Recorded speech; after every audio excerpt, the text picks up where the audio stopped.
So yeah, so just right before we went live here, Mark, I heard you were regaling the tale of how Oaklawn Park completely fucked you, huh? Yeah. Well, needless to say, last weekend I had planned on going on to the Rebel, and like 3 or 4 in the afternoon, they put out a tweet said, "Oh yeah, we're definitely running extra precautions. Hand sanitizer. We're gonna keep people small groups, yada yada. Definitely having people there." And then I landed in Atlanta and I had a voicemail from Chase that was something to the effect of, "Dude, you might want to get a flight back home if you can immediately because they just are going to run with nobody in the stands." So I get to spend a weekend in Little Rock where you couldn't do anything because everything was closed, and yeah, it was an interesting experience. Let's put it that way.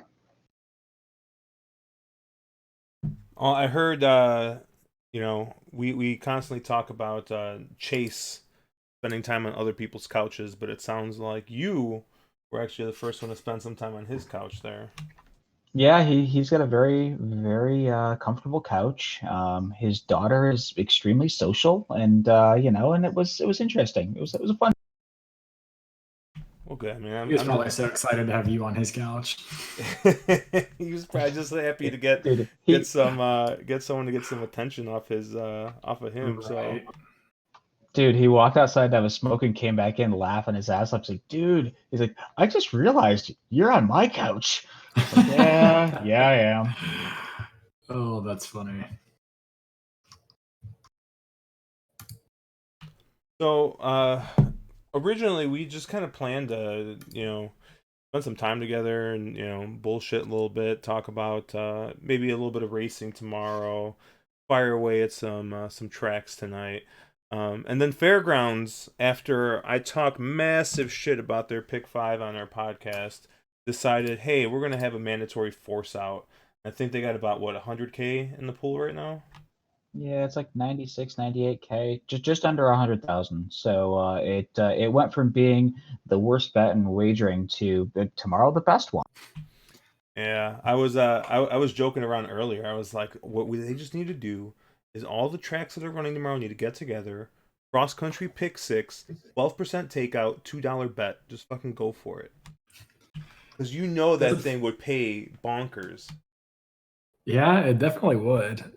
Does it sort of feels to me like the only reason they're doing this force out is because they are fully expect uh, canceled racing after this coronavirus stuff keeps going the way it is. I think everybody's sort of in that mood where this weekend could be the last for a while. I think that there's Yeah, definitely that fear that everything might get canceled. which is probably reasonable. Hey, I'm still going to work, so Josh is one of the few. Yeah, Mark, you so working right now? yeah, I worked from home today, but the rest of the week I was in the office. We've interesting trying to move a lot of people over to work from home who've never worked from home. I sort of needed to be in the office and handling some Mm, things, but was able to work from yeah, home today, and things got a little more sorted. And yeah, I think I'll be probably work from home all of next week. That's kind of what I'm thinking right now. yeah, that would probably be smart. well, I mean, at least you're working from home. Caleb had to move halfway across the country for his job, so Yeah, I had to move from Pittsburgh down to New Orleans or Louisiana anyway, and in the middle of the coronavirus pandemic, so that was an interesting experience. But we're back and we're pretty well settled in. I mean, it's a mess, but you wouldn't know if that's any different than normal if you watch the stream. yeah, the your room actually looks a little bit cleaner. You can actually see a little bit more floor space. There's less stuff in the Yeah, well, I background. mean So that there's a couple like bars floating back there for like a second desk that I'm putting together for Jess, but they didn't send the hardware with the desk, so I gotta wait on that.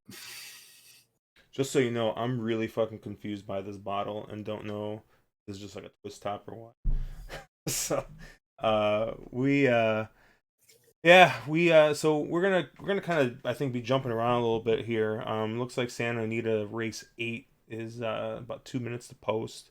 Um, are they still doing they're doing a golden double too? So I don't know if you've looked at Uh, that the, at the all, good old Caleb. fashioned the good old fashioned golden shower, huh? Yeah, I have not looked at Golden Gate at all. I feel like that's just always a losing proposition. But I might take a quick look at this. But while that's kind of loading in, Mark, you want to start a little bit about this pick 5 that's coming up tomorrow? Yeah, I mean, I think Louisiana Derby Day.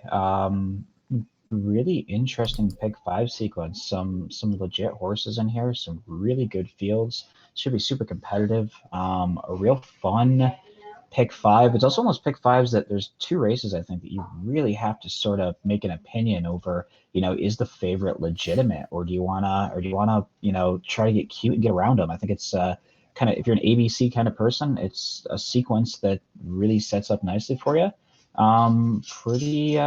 Pretty interesting sequence overall. You want to start with the 8th? Sure, let's do it. Yeah, DRF abbreviates everything. So the T. Benson Memorial. What's Tom the Benson T? Memorial Stakes, looks like. Okay, not one I knew, not a name I knew. I mean, I think looking at this race, looking at the optics on it. Let me get the optics up here so I can not feel like such an idiot. I think there's a couple in here that really make sense. I know Josh had done, if you've listened to his podcast, Dream Passage, I think makes just a ton of sense in here. Should be the speed, should be very forwardly placed. Getting Florent Giroux up, and a horse that makes a ton of sense. And the other one in here that I sort of took a liking to is She's on the Warpath, who is horse for course, if I remember right, 2 for 3 across the track. Never missed the board here. Chantal up, coming out of a win in a prep for this. Looks kind of loaded. Figs don't quite stand up to some of the best in here, but I always like horse for course angles, and I think sometimes you can toss figs to some degree with them. Few others in here that are usable. I don't know if either of the two of you guys have taken a look, but anything else you like in here? I'm pretty sure I landed on those same 2 horses. I think Dream Passage might be singleable almost, but I do really like She's on the Warpath as well in this spot. Yeah, there were a couple spots, Mark, where I saw you start typing about this in Discord, and I'm like, wow, we don't agree this much often, so it's a little scary. Yeah, it's a little scary. And I think, in here, Altia is going to take a ton of money in here just because of the connections. It's a Chad Brown. You're getting Joel up. And Altia is the quintessential horse that hates winning. The horse is 2 for 17 lifetime.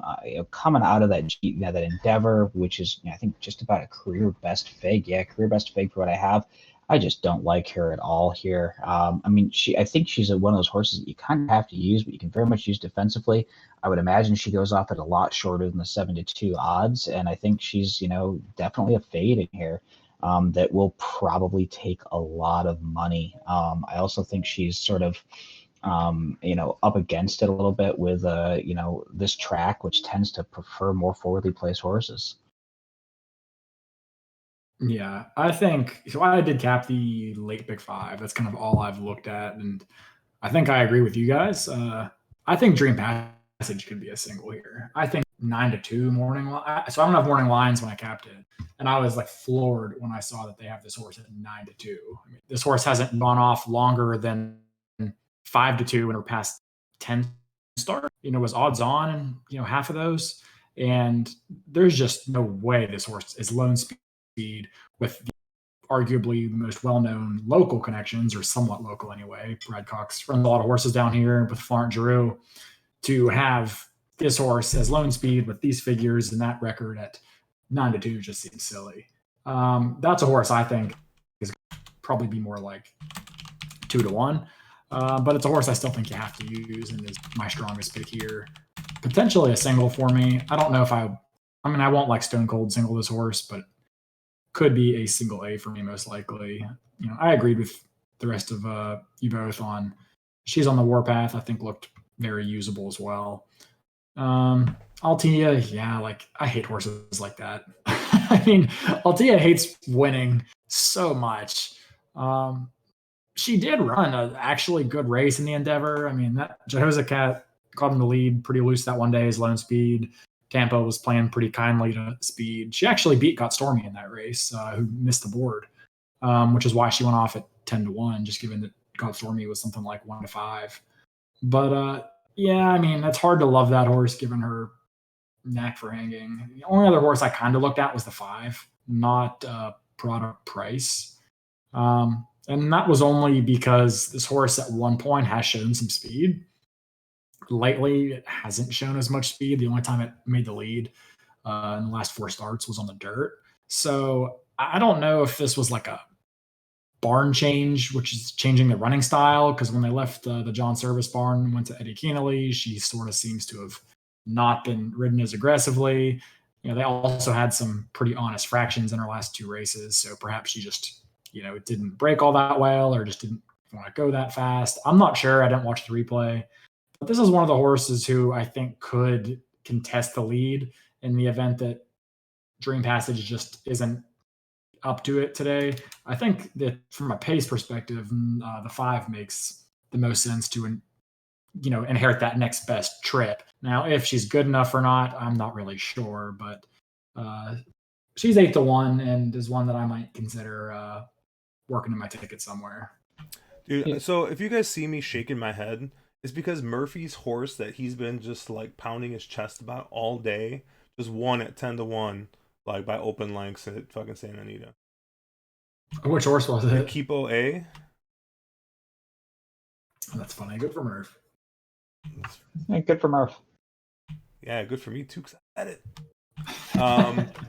Yeah, no, I mean, when I looked at the morning lines, I was like, kind of feel like that horse has got the.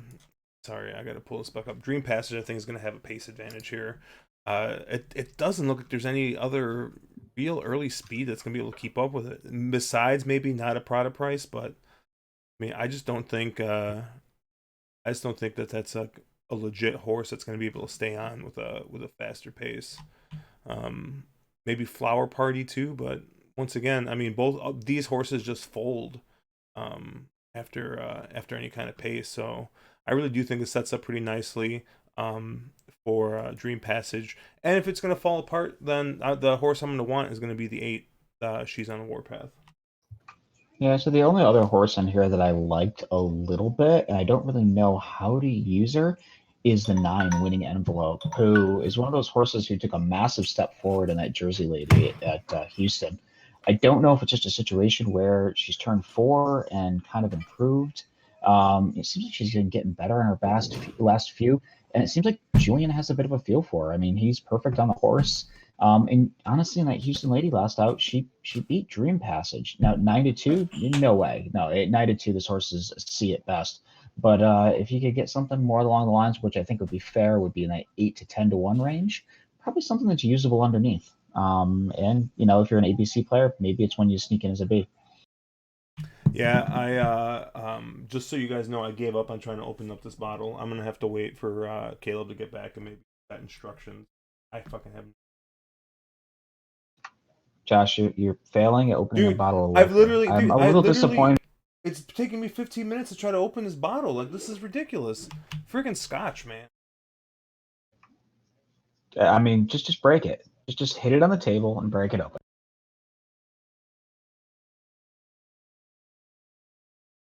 Yeah, and just so you guys know, if you do notice a little bit of choppiness, I don't know what's going on.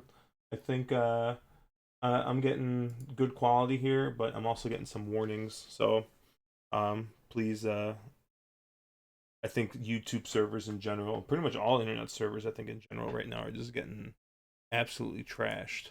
But yeah, I mean, I was pretty content on just using Dream Passage here. But yeah, I think if I were to use another horse, it would be She's on a Warpath. And then I could see myself using a little bit of Winning Envelope as well. But, when I start thinking about that, I'm like, am I using this horse like for a good reason? Am I just using it defensively? Like, what's going on? And if I'm just going to use it defensively, all I'm doing is, causing myself to spend more money when I don't need to. So, so I think I'm going to try and stick with those 2 horses, but we'll kind of see how things play out with if we get any scratches right tomorrow. Yeah, agreed. Winning Envelope is a defensive use, which I'm okay being a little blocky in a pick 5 like that. But with how you play, it's probably a horse you would just toss, and I completely respect that. I think that's a valid way to look at it. And also, if you think that the 1 gets loose here, which I mean on paper screams that the 1 just gets loose, then the 9 is probably much less usable as a horse. But you want to head on to the New Orleans Classic? Sure. After I get my bet in on this 11 at Turfway.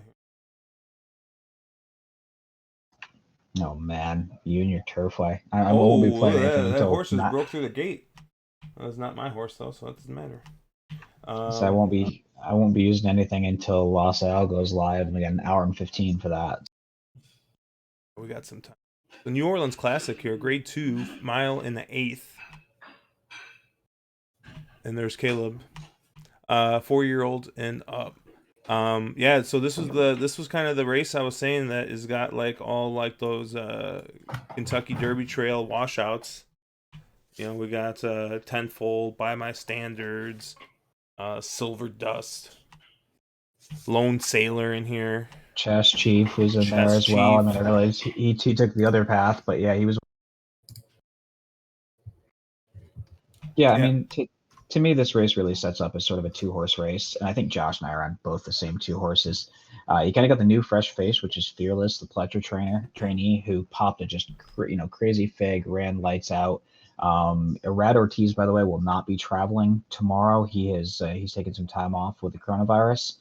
So I know there's a few different jocks picked up some of his mounts, but I know he will not be on there. I know Rosario picked up some of them, and I think I can't remember who else was picking up some of his other mounts. But he makes a lot of sense in here. And the other horse that really makes a lot of sense is Silver Dust, who's on a two race win streak. Definitely has a bit of a nose for the wire, and the horse is 6 of 8 on this track. Or sorry, I should say 6 of 8 in the exacta on this track. So a horse I think you sort of have to use. I probably won't go any deeper in the pick 5 than those two. I think they both make a lot of sense. I think Silver Dust is that sort of forwardly placed presser type that you really like on sort of an optics look. And the 3 could potentially get loose or have the 6 tracking. If the 3 is legit, one of those sort of late blooming, sort of a great R type of horse that really doesn't run at 3 but comes into form at 4. Fearless might just be a real monster here. And if not, I think Silver Dust sort of picks up the pieces, and you can It use looks some of like this those 11 Kentucky is horses. pulling away. 12, don't you dare catch him.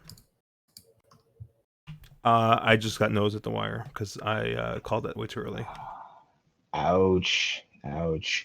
But yeah, I mean, I think you can use some of the Kentucky Derby washout horses from last year who are all sort of coming off breaks or haven't kind of amassed too much coming into their 4-year-old season. I mean, whatever, Chess Chief, Tenfold, that whole block of horse by my standards probably falls in that category as well. But yeah, I think I think you can go too deep here and be pretty confident. Yeah, I had to step out for a sec. I agree, though. I think in all likelihood, Fearless wires this field.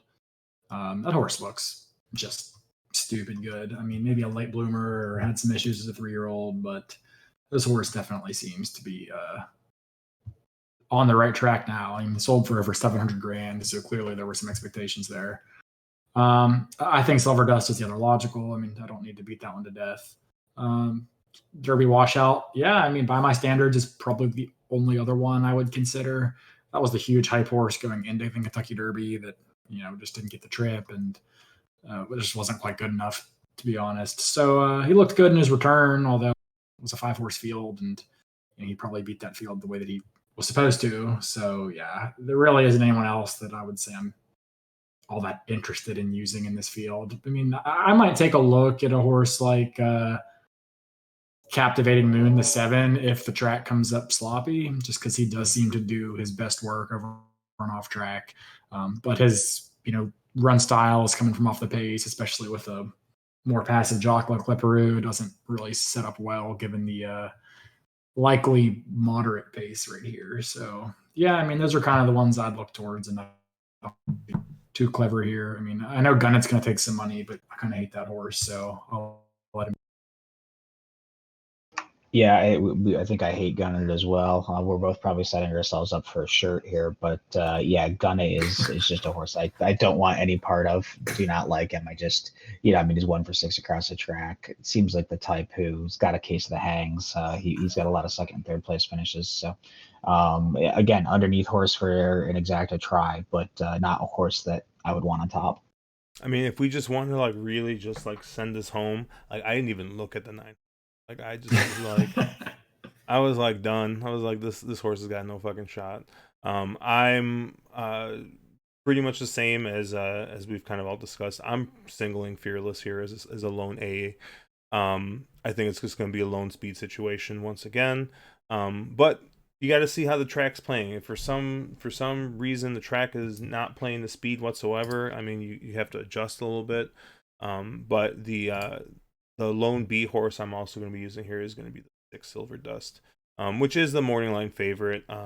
Probably going to flop a little bit. I think Fearless will probably take a lot more money. People tend to be pretty sharp about especially lone speed, so you'll see that get bet down, especially with all of the pretty much all eyes being on Fairgrounds tomorrow. The other horse that I will use a little bit of as probably a B type is going to be the 8 by my standards.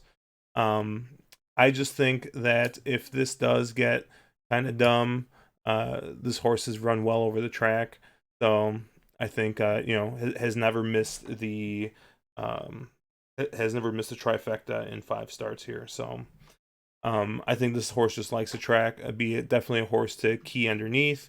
But I think that if for some reason some other type of horse tries to duel and something, or the track is playing more to off the pace type horses, I definitely think that the 8 by my standards will be a horse that you'll need to use here. I'm not really interested in these other tenfold. I think is just, I don't know what to think about that horse anymore. Chess Chief just sucks. And I mean, just not really interested in any other horses here. You gonna slam the lone speed double there, Josh?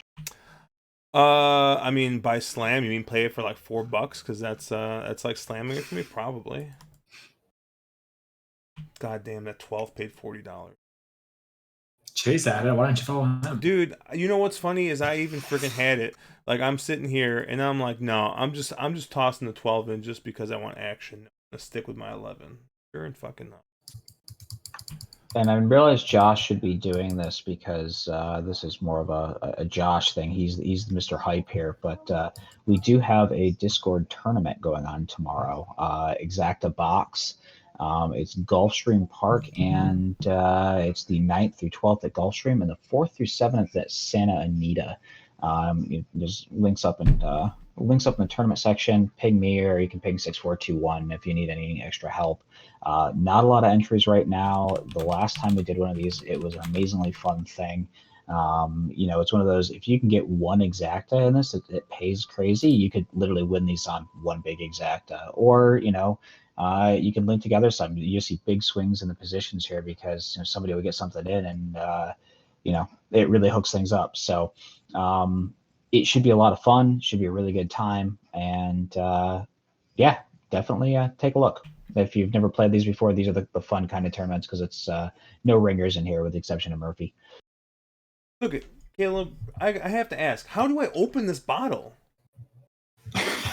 What? Dude, I'm still can't open this bottle. Like, I swear to God, dude, I've spent the past half hour now trying to open this bottle. I'm pretty sure it's just a cork, man. I think you just pull it out. Like, it's like hard plastic. Like, what the F? Scotch ain't for everybody, man. Apparently, dude. Apparently, I'm too fucking low class for this shit over here. Show it in the camera so we can help you out here.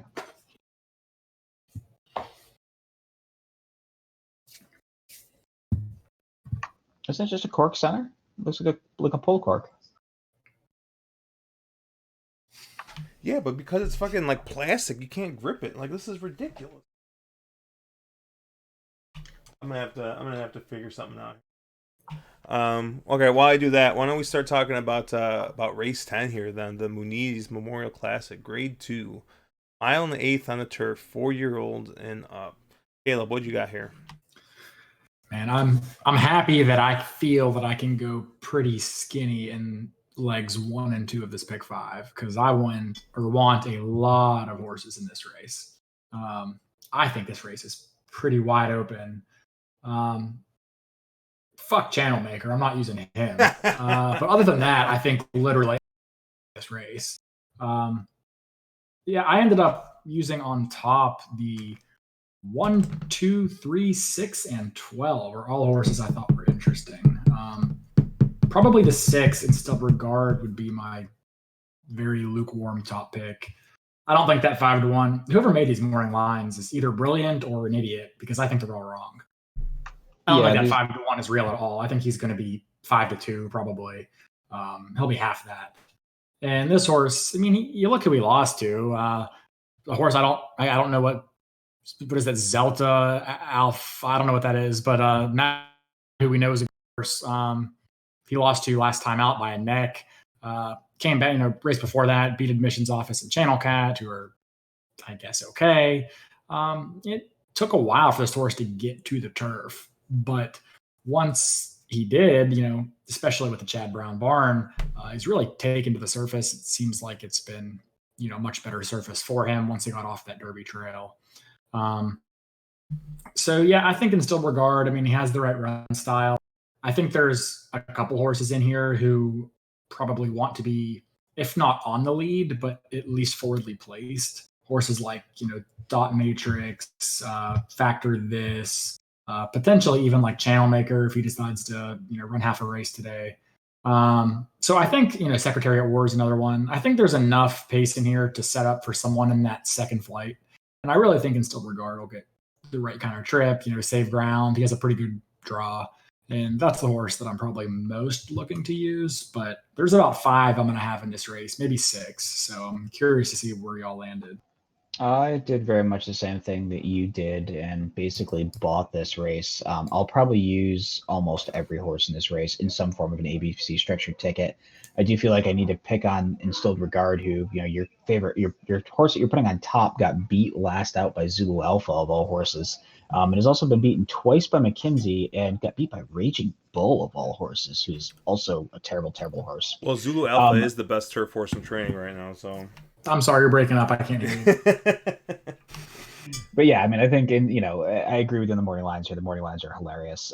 In Still Regard would probably go up as 5-2 or 3-1 in this field. Some, those sort of lines. I don't think this makes any sense at all. He's one of my A's. He has to be. Don't like the horse, but feel like I sort of have to use him. The other 2 that I had on top were the 3, Don't Blame Rocket, who is horse for course angle here as well. And Julian seems to just get this horse. Which is not something I like to say about Julian much, but he's perfect on the horse, 2 for 2. And, horse for course plus a jock that seems to really be good on one horse. Julian's done very, very well for the Norm Cassie barn. So that was a real interesting horse for me as well. The other one that I sort of was in here and I felt like I kind of had to use is the 10, Secretariat War. I don't know if this is just a rabbit for the 3, to keep the pace honest for something to fire into, but Norm Cassie is 57% first off the claim. And with Beskiza up, he is, he's done very, very well. Beskiza's up, 14, 15% jock who hits it 22 to 25% with Norm Cassie. So it's kind of an interesting horse. And I'm scratching my head about why is this horse in here? Maybe he's just a rabbit, could be, but it seems like one that at a real big price there's definitely some value proposition to be had there. But besides that, I mean, I had basically the rest of the field is B's and C's. There's a lot of horses out here you can get behind if you have an opinion. And I think you're going to get rewarded really well if you can get away from the top 2 or top 3. Definitely feels like the kind of race where I'm going to have 6 horses covered and Synchrony is going to win at 5-2. But yeah, it's definitely feels like that kind of race, but I don't love Synchrony in here. I mean, I like Synchrony. Synchrony's a good horse, and I'm going to use Synchrony, but this is a wide open race. Synchrony's out there in the parking lot. I get it. He's a dead closer, but still, he's 7 years old now. I mean, he loves fairgrounds. You couldn't quite get there last time, but, Factor This was pretty loose on the lead. So it's just a tough horse you can't not use him, but you can't use him and feel great about it. It's like a single or anything like that. Yeah, I would agree. He's a must-use horse. But again, he's 7 years old now. He does love fairgrounds, but he's not a horse that is historically backed up those big figs. And at least in Bears World, he popped a pretty big fig out in that fairgrounds, losing to Factor This last out, who again was loose on the lead, but he did throw a big fig in doing so. So not that I'm a bounce person, but I expect a little bit of regression there. And I like him, but he's a B for me right now. I may move that around a little bit. I can see quite a lot of logic to using him. So, I mean, hopefully scratches help a little in here, but I'm 6 deep as Bs right now, which is very, very deep for me. Channel maker top pick here. Get out. I actually do think this is going to be a good spot for channel maker. When I looked at this race, it did look a little. I mean, I know we're talking about using a bunch of horses, but like you guys said, this feels like one of those races that if you spread, 5, 6, 7 deep, you still got a real good shot of getting, Synchrony at 7-2 or Instilled Regard at 3-1, 4-1, whatever he's gonna go off at. So I think I'm probably gonna just stick with 2 horses here, which is gonna be the 8 Channel Maker and the 6 Instilled Regard. I know we like to joke about Instilled Regard and or not Instilled Regard, but Zulu Alpha. But unfortunately, for the time being, that horse has won the two pretty big turf races here. So, I think looking back, Instilled Regard has been keeping pretty decent company. So I think both Instilled Regard and also Channel Maker have been just going against the best we got right now. So I'm gonna stick with those 2. I could see using Synchrony, but I just think that Synchrony is gonna be way too far back. And I mean, we do see some early pace from horses like Factor This, Dot Matrix, maybe Secretary at War. But I still think that both Channel Maker and Instilled Regard are gonna get a much earlier run than Synchrony is going to, and I just think that they're gonna be in a much better spot trip wise. So I'm gonna fade Synchrony, especially if he's gonna be at a short price here, and I'm just gonna stick with the 2 horses, Channel Maker and Instilled Regard, and probably eat my words after Channel Maker finishes 7th. Wow, I might be having another T-shirt coming, but we'll wait and see. I feel like this just, as we said earlier, is going to be a race that everybody's going to spread in because the next race feels like a free square, and it's either going to be Synchrony or honestly Rock Emperor at 8-1, and everyone's going to say, "Wow, we let a Chad Brown, Michael Dubb, Rosario horse go off at 8-1 on the turf," and it's going to seem obvious after the fact, but it just feels like one of those setups. Yeah, I mean, there's a lot of horses in here that are, they're pretty decent horses. Like, Henley's Joy's an okay horse. I mean, I think he's outclassed here. What was it? Is Marzo? Didn't Marzo run a pretty big race last year? And was it the Sycamore? Yeah. So I mean, there's some okay horses in here. I just think that, I mean, really, I think Instilled Regard is probably top pick here. Instilled Regard's not going to be 5-1. If Instilled Regard's 5-1, I may have to well, we can't go to the ATM anymore because of social distancing, but I may have to wire some additional money into the ADW account to hammer that. Yeah, I think I'm gonna stay skinny here with Instilled Regard and Channel Maker, mostly because in the next race I do want to use a B. So I think if I were to just single finite in at least the style of tickets I put together, if I were to single finite, I could probably spread a little bit more here. But because I'm going to use 2 horses next race instead of just 1, I'm going to try and stay a little bit skinnier here, kind of zig instead of zag. But I mean, I guess we can talk about race 11, which is the finite stakes, the twinspires.com Fairground Oaks, mile and 16th. And yeah, I mean, finite's 3-5 on the morning line, and looks to pretty much tower over this field here. Yeah, I mean, you have to. It's one of those sort of races where the only way I see finite getting beat is if Stop Shop and Tommy goes and tries to press Finite early. Don't know if she's necessarily had that kind of pace pressure early. Is there a chance that they get into a speed duel and it collapses? One of those kind of things.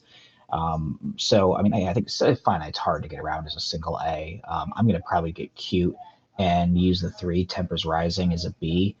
That's if this race absolutely falls apart. That's the horse I want. But she's much the best here. Absolutely towers over anything in this field on Figs, and would be kind of a shocker if she does lose.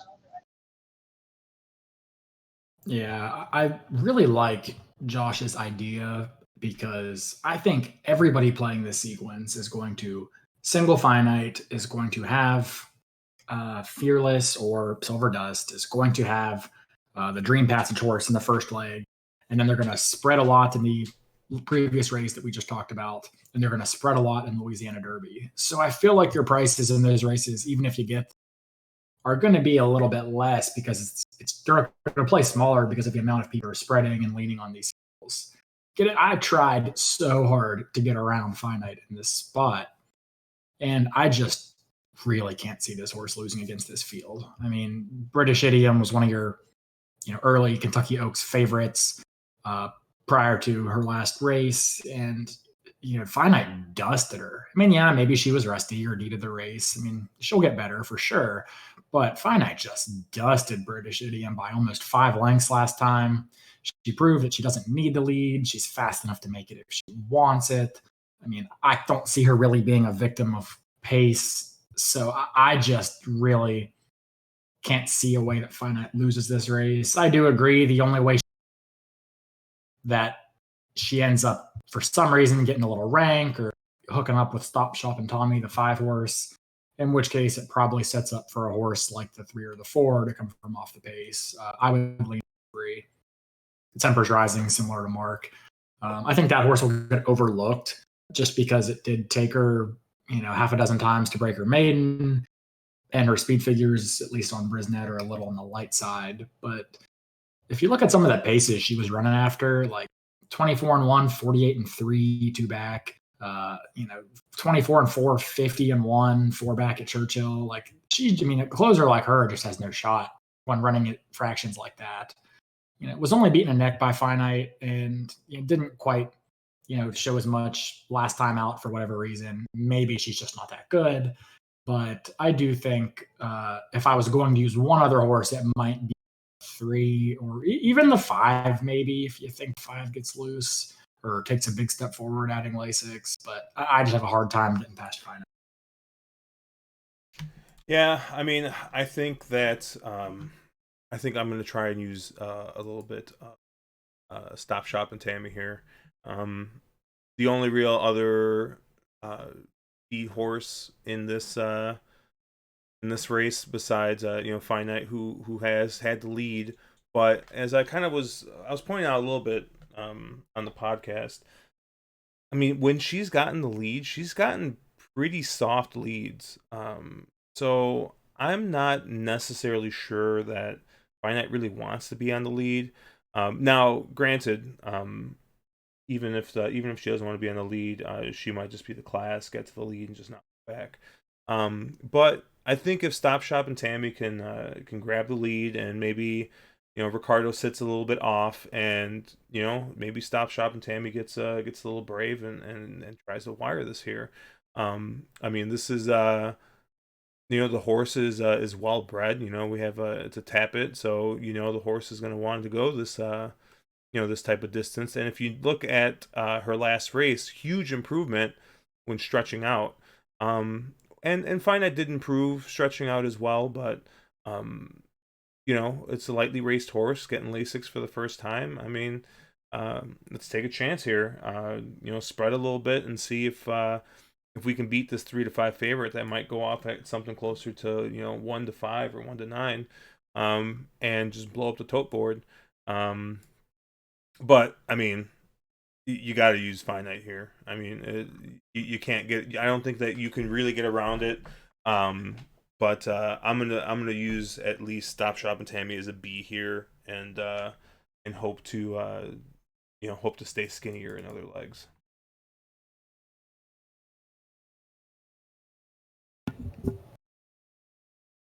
And so it looks like Sam Houston's about to go off. I'm actually going to put a small win bet here on the 3. I think the 3 looks a little bit like an overlay at 10-1.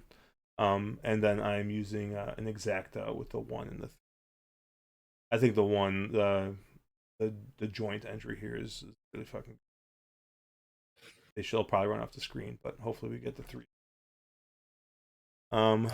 But let's move on to the Louisiana Derby here. Big race. They extended it out to 1 mile and 3/16 this year. And it looks like they got a nice full field here. They got 14 horses plus 2 AEs, so this is kind of a fun race. Mark, what do you got here?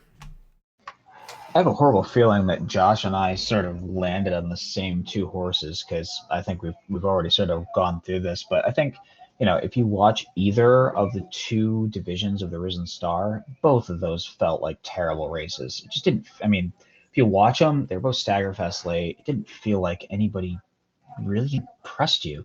So I sort of don't want anybody from either of those 2 races. And if you get away from those, there's 2 horses in here that make a lot of sense. First off is Wells Bayou, who, with how this track has been playing, being really speed favoring, could be the speed of the speed here, might get really loose on this front end.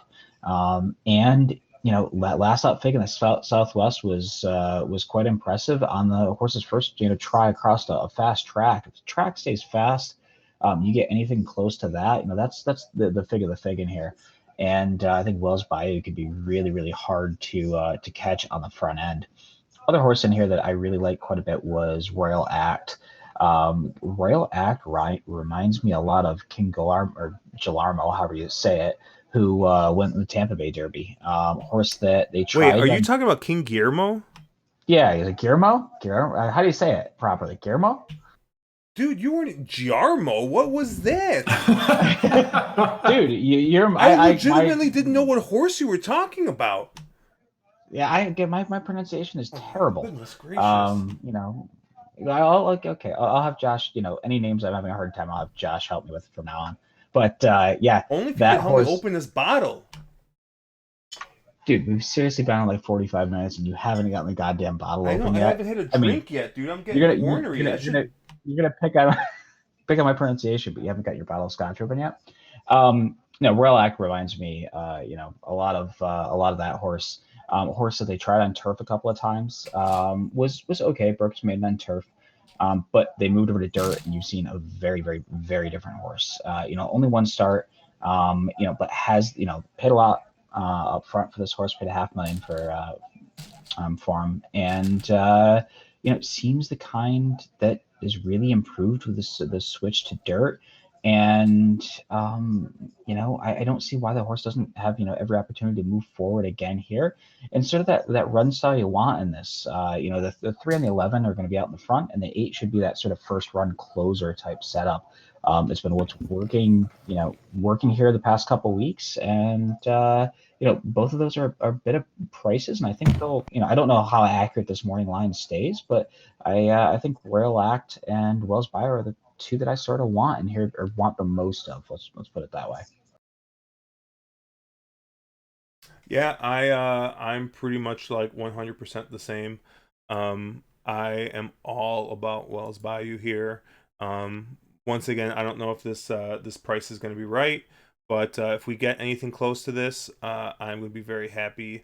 I think the only other speed horse in here is New York Traffic, and I think he is absolutely cheap speed.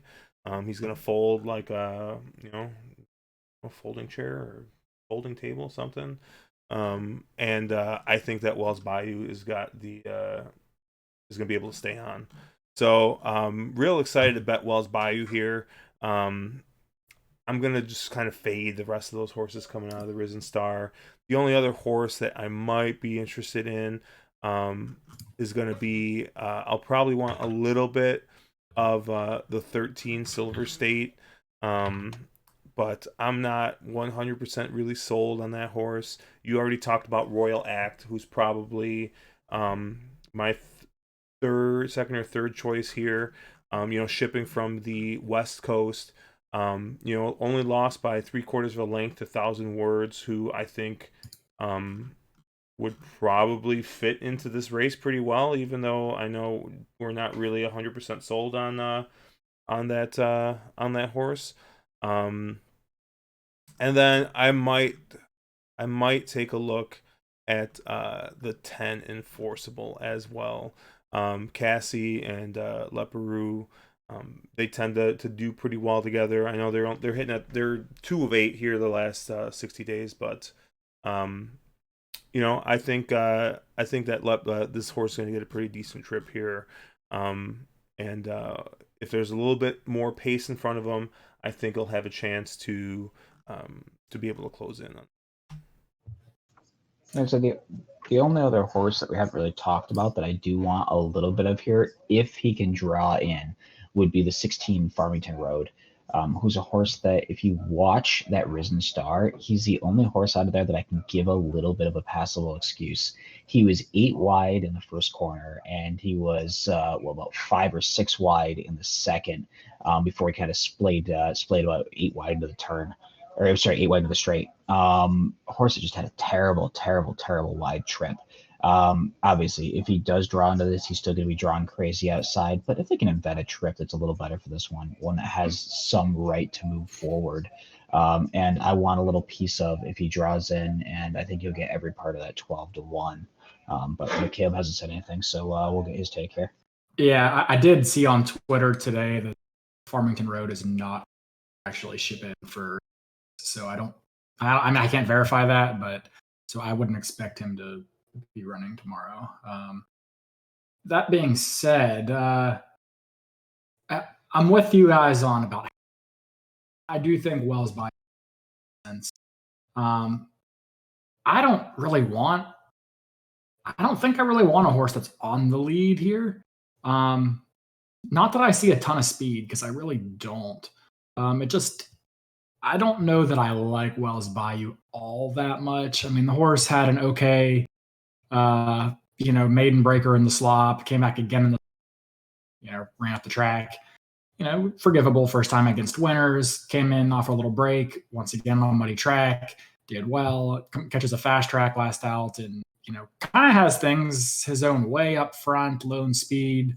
Does not a bad showing of himself by any stretch. He was still 5 lengths clear of the show horse, but the horse that beat him, Silver Prospector, came out next to run, I think, like a non-threatening 6th in the Rebel, including losing to like 80 something to 1 and a few other horses that just didn't look very good. That race had a crazy pace, but he really wasn't a part of it. He had the trip and just was empty. So I'm not really sure like how much I want to take out of that Southwest. I think that Wells Bayou has the best draw of all the speed horses, between the other New York Traffic, the 11, and, probably 13 Modernist. I don't think either of those two have a shot from that post. So I do kind of like Wells Bayou connections, but I'm not probably as high on him as you guys might be. I actually went with a horse that is definitely going to be a bit of a stretch. Which my top pick was actually the 4, Chester Cup. This horse has never actually run fast enough to even hit the board on paper if you're going off of speed figures. But I think this horse has some excuse. Just wasn't ready in his debut. Came back on the stretch out and ran, a pretty nice maiden breaker. Then has a bit of a layoff, comes back, runs an okay 3rd, has some traffic and has a little bit of trouble, gets promoted to 2nd. And Blackberry Wine and Digital are both, pretty respectable horses, despite the medication issues that came out about Blackberry Wine after the fact. And then last race, going a mile and an 1/8, this horse broke a little slow, ended up finding himself in last. And just had a brutal trip. I mean, stuck behind a wall of horses, nowhere to go, chasing in absolutely just snail pace. And they went over 50 to the half and 114 and 3. For 6 furlongs, it just not an impressive pace for him to try to close into. And as soon as this horse found a little room, he was just gobbling up ground in the stretch. Now, this is much tougher company. I understand that. I don't think this 15-1 reasonable.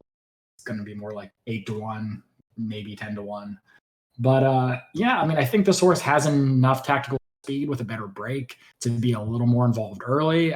I really like Velasquez taking the mounts. I know that Santana goes elsewhere and had choice. But I don't really care. I think that's an upgrade personally. I just think, Johnny V's a better rider, especially with off the pace kind of horses. And expectations were clearly there for this horse. Has been the favorite starts. I know he's burned money. But I think this horse just kind of sticks out to me. And I think in a race that to me feels pretty open, I'm going to try to find a price. And I think Chestertown's the one I'm going to go with. The funny thing about Chestertown is Chestertown seems like it's going to be one of those wise guys horses. Seems like a lot of people are talking about that horse. I know I've heard it mentioned on pretty much every single podcast that I've listened to. So it's going to be interesting to see what odds that horse goes off at. Yeah, I'd say Chestertown, if you look in this field, has about the best pedigree of probably any 3-year-old out there. Tappa out of Artemis Argentera, who was also, I think, multiple stakes winner, if I remember right. She was a legit horse as well. So I would imagine that's why they paid $2 million for this horse. And West Point is kind of interesting. West Point paying that much for a horse, not something I think I've ever. Yeah, it's an interesting setup. I have a hard. Sorry, go ahead, Mark. I thought you cut out for a second. I did cut out. I'm being a little laggy. Sorry. I just have a really hard time getting to that horse. It's just you have to invent a lot of reasons. I mean, I'm all about giving excuses in the 2-back race, but I have a hard time getting there.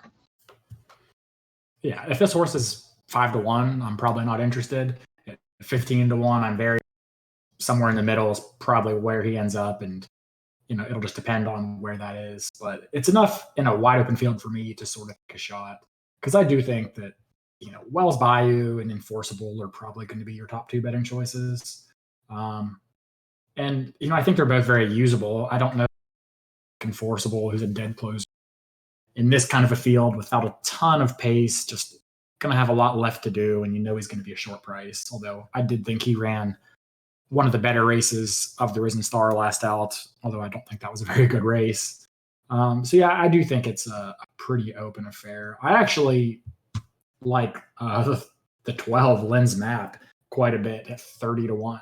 I don't know if that's a horse I'm going to put on top, but it's a horse that I like. I think the whole race last out in the Risen Star was better than it looked. Also had a lot of traffic issues, had to alter his course a few times. The problem here is the horse just hasn't actually ran fast enough to win, in his career. So, and he's stuck out in the parking lot once again. So, yeah, I mean, at 30-1, there's take a flyer on.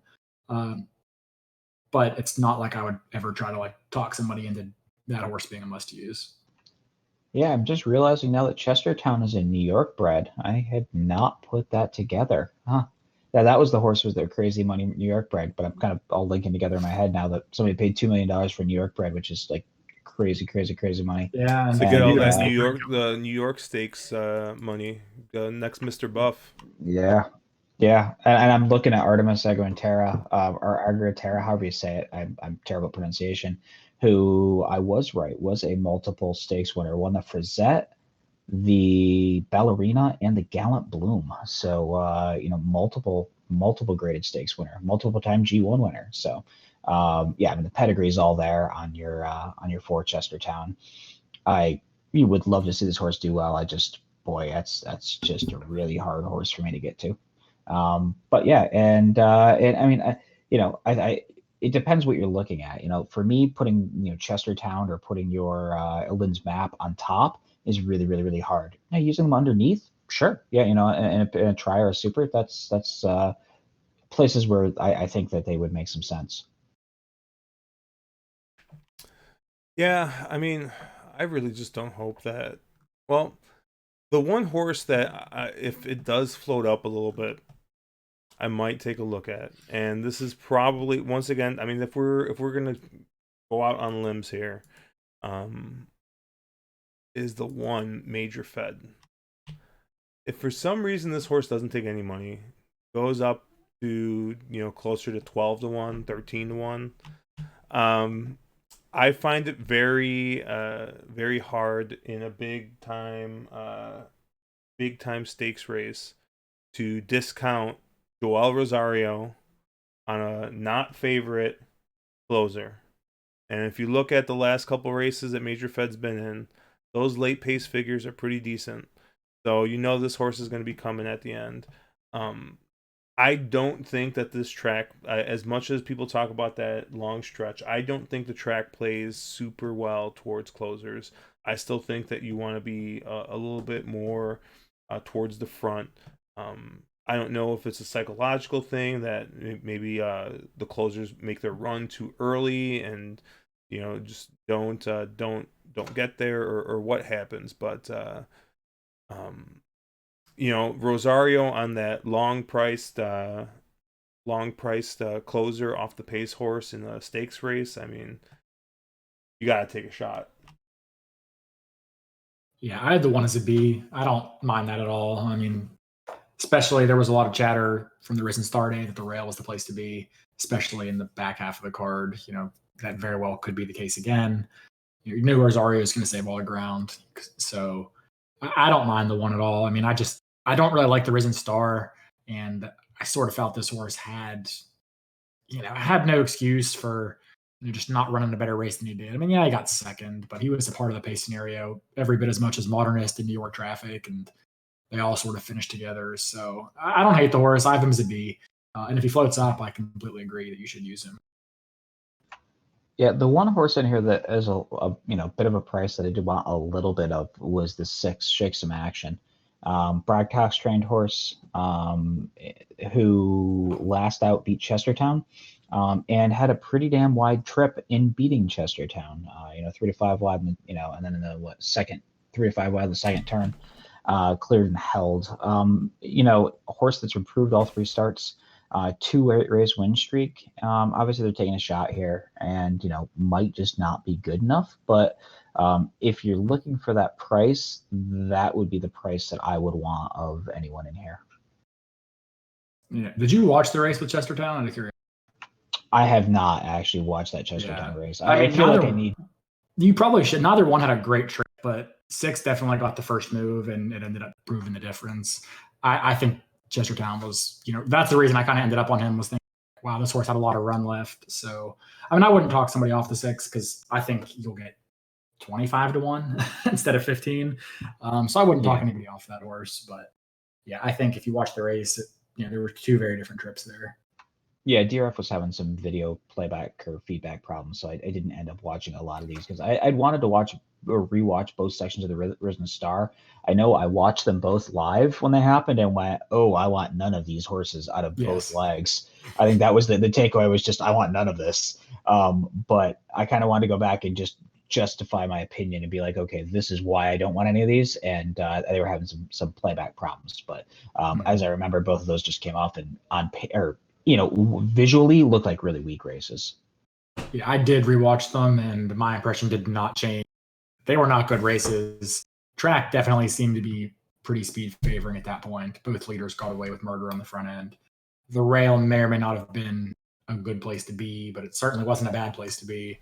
And I think that none of these horses were good enough to beat the biases in place, and just sort of ran around in a circle and didn't really pass anyone or do much passing. I mean, Enforceable ran a good race, but I have a hard time getting to a dead closer in a race like this, especially at 7-2 or 3-1. So, Josh, it only took you an hour, but you were finally able to open a bottle of Scott. I'm looking at this. So not only is it a cork, but it's also a twist. So I couldn't get, because of this stupid plastic, you can't get like a grip on it. It's not like, how like bottles normally have like the up and down, the vertical lines like on foil. It. Yeah, but they have like the vertical lines on it, so you can get a grip on it. Like it's textured. This is like almost like smooth plastic. So like I just couldn't get a grip on it. So I had to go, get a wet rag and just really, really twist on it, and I finally got it open. You asked your wife to open it for you, didn't you? Huh? I actually was going to, but she was on the phone. She was complaining to a coworker about all the nonsense they got to do. So just a quick side note. I work at a hospital, and my wife works for a large grocery chain. So we are both working for for the foreseeable future. So it hasn't exactly it's been a little crazy for both of us the past couple days. So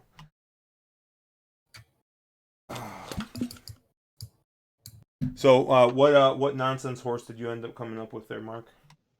I was on the 6, Shake Some Action, who beat Chestertown last out. I couldn't watch the replay. DRF was having some sort of replay problem. So Caleb said that I might want to fade him a little more after I watch it. Also, I'll probably take Caleb's opinion and fade the horse a little more. Apparently, he was first run and just got a better setup than Chestertown did last out. But that was the price that I wanted of any in here. So, and I guess the one horse we haven't really talked about is who I think is what everybody's Belmont horse is Portos. What's the feeling on him? It's super dangerous to discount Pletcher in the Louisiana Derby. He has a knack of winning this.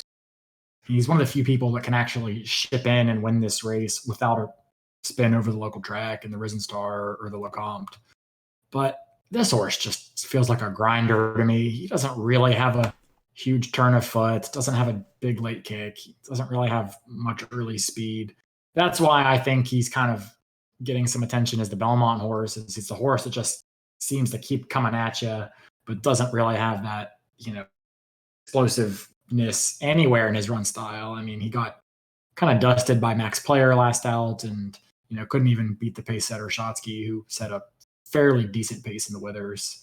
I mean, I think any added distance is his friend, and it's a horse I think is going to be a bit more of a late blue horse to look for around the Belmont or Travers time for sure, but not a horse that I'm super interested in here. Are we not calling it 6421's Max Player? Isn't that his favorite? Isn't that his big? That is his horse? Derby horse, Max Player. Yeah, dude, he doesn't care when the Derby gets run, dude.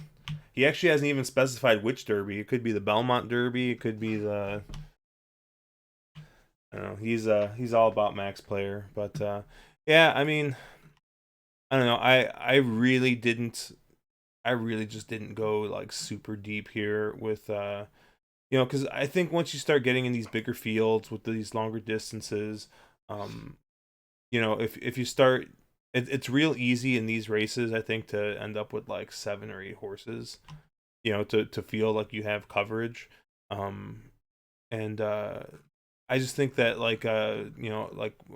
Portos and the other horse Shake Some Action and even Chestertown, Chestertown I think is going to take some money just because I think everyone's talking about the horse, or at least I've just noticed everyone talking about it. Maybe I could be completely wrong on that, but I really think that at this point of the 3-year-old season, we're going to start to see some of these horses that have actually proven something to start distancing themselves. I don't think, with the exception of that Baffert horse that's yet to run in a stakes race that was authentic, I think that we've pretty much seen I think we've seen everything. Yeah, or Charlotte. Sorry, yeah, Charlotte. That's what I'm talking about. I can't, dude. Freaking Baffert's got so many monsters. I can't keep track. He does seem loaded this year. Yeah, dude, it's nuts. He's probably gotta be mad that this thing's getting pushed back, because he's got I don't know how many horses that just would probably be ready to go. Baffert every year? Don't we always have this conversation about him every year? Yeah, but not last year. Last year, definitely not, because his best horse was Game Winner, and remember, every friggin' time Game Winner would go out, and you'd be like, he didn't really look that good, and then lost to Roadster, and he lost to Roadster in the Santa Anita Derby, right? And everyone's like, oh, he threw it so Roadster could get in, and it's just like all those horses suck. Didn't he lose to him in Oakland? Wasn't that the? No, I think it was Santa Anita. He won the Rebel. He won the He won the Rebel, and then okay. Yeah, because then he had improbable. Or maybe it wasn't the Rebel. What did he do? Improbable lost to long range. Yeah, long range time. Did Game Winner lose to Omaha Beach? Is that right? I can't remember. Yeah, I mean, Santa Anita Derby, he lost. But he was definitely not loaded last year. I mean, yeah. I'm also not bitter to the fact that I was live to every single Baffert horse plus maximum security in that damn pick 4 and pick 5 last Not bitter at all, huh? year. Not Yeah, one I have bit. a feeling it cost me more than you, but you can still be bitter. I'm okay with that. I'm still a little salty about it. A lot of people are a little salty. Yeah, so yeah, I know I advocated against playing this pick 5. I am now obviously with the carryover advocating playing the pick 5. So Force out. or force out rather. Yeah, the actual force out, not the fake carryover. So I don't know, Pat. Have you started looking at ticket structure at all for this yet, or just mostly looking at Losal right now?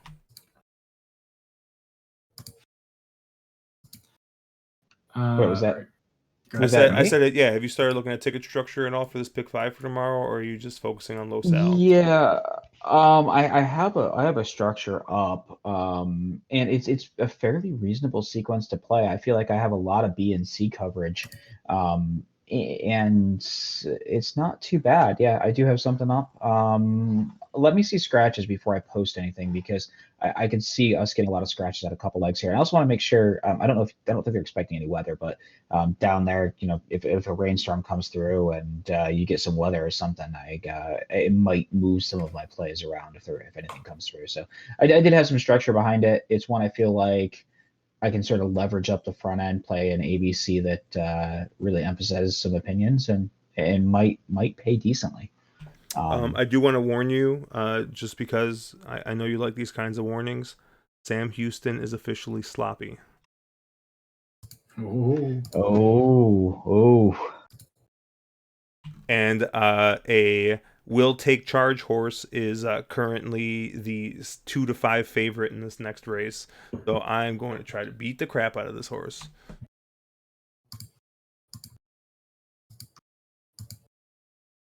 Is there a reason you just don't like Will Take Charge? Don't well, in the mud, only hitting it about 13%.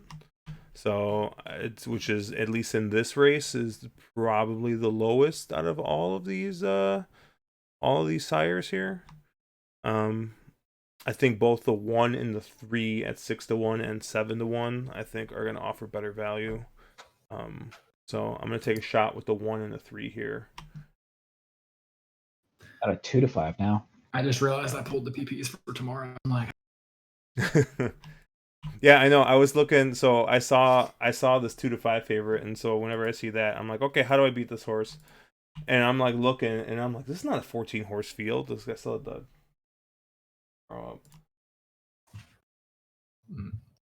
I didn't pull Sam Houston. Now that it doesn't look that sloppy. It looks like it's wet fast. It was muddy. They must have downgraded.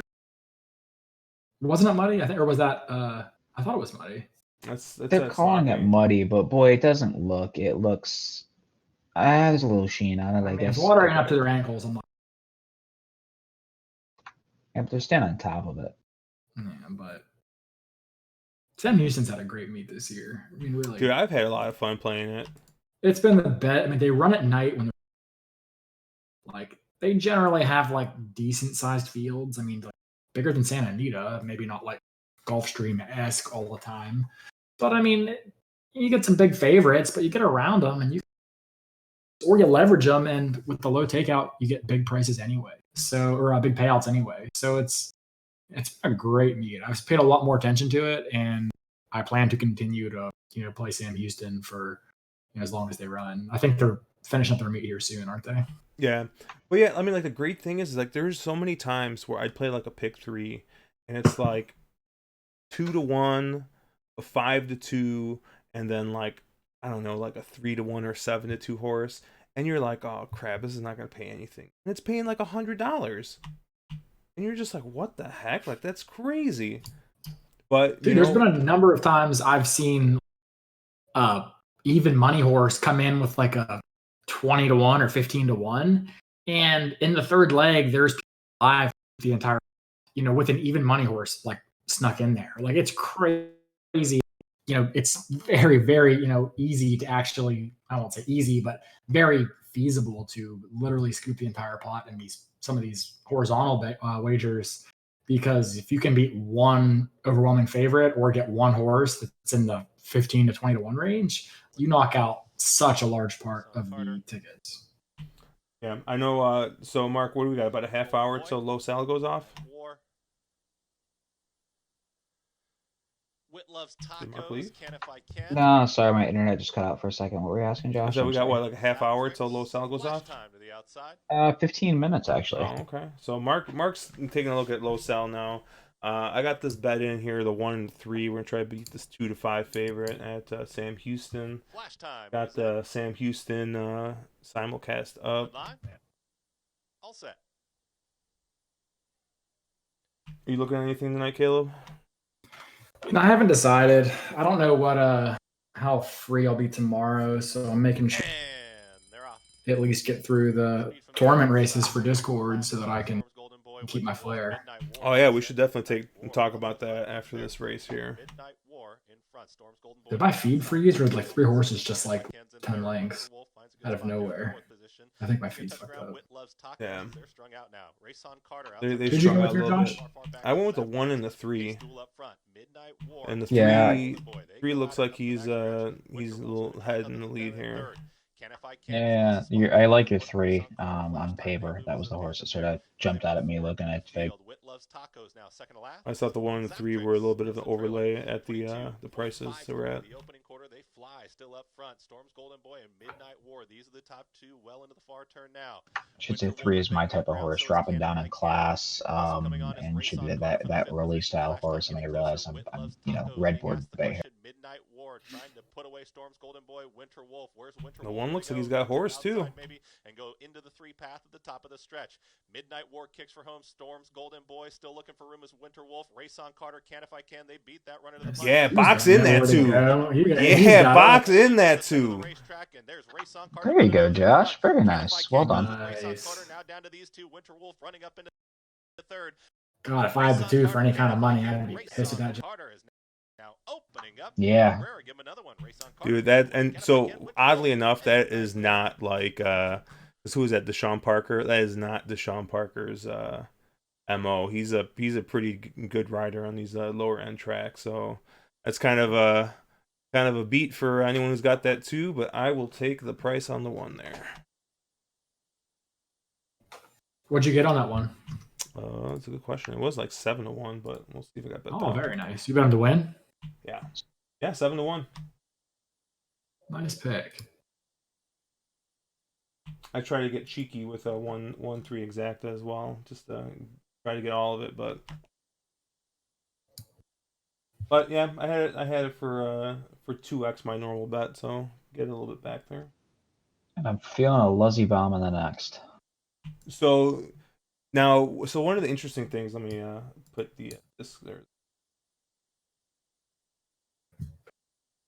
One of the interesting things about Sam Houston that I noticed. I don't know if it's just because there's not that much turf racing in Texas, but you get a lot of these like dirt horses trying turf for the first time, where like probably one of the top top 3 times you're gonna actually like want to look at a horse's pedigree, and people just like no, they continuously just bet dirt horses on turf. And the amount of times that you'll see like this like maiden claiming race where it's like 2 or 3 clear turf horses at decent prices, and all these like horses that have run decent on dirt at short prices. And I don't know if it's just a Texas thing or if that's just like an everywhere thing, but I've definitely noticed it a lot more at Sam Houston than other tracks. It's an everywhere thing to some degree. I mean, you'll even see that at Saratoga, but where people are getting all about, a dirt horse trying turf for the first time. They'll bet them down at 2 to 5, and you're like, what are you people doing? Yeah, that's a losing kind of money wager for me. But I'll tell you what, that exacta shit bet. Yeah, I'm also I think this 9. I think they're loading in. I didn't get a look. I didn't get a good look at it. I would probably have bet the 9 here, but yeah, the 9 looks pretty good. 11 also looks good. Yeah, all these Wesley Ward horses on the outside, and this Larry Smith horse that's at an insane price, 99-1. Boy, this if I get anywhere near the morning line on this 7, that would be juicy, and that's not going to happen. Truthfully, I haven't watched Turfway since competition.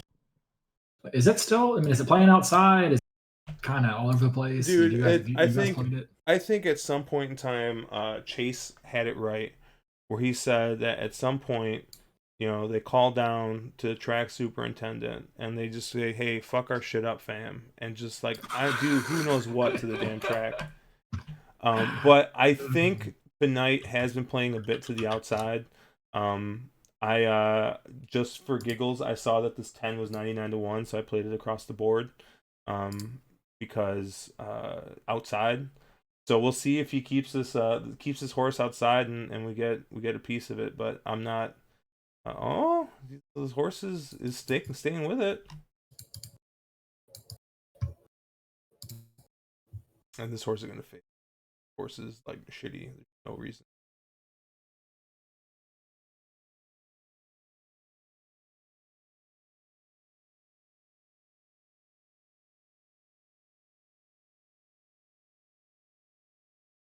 Oh my god, the horse is gonna pass other horses.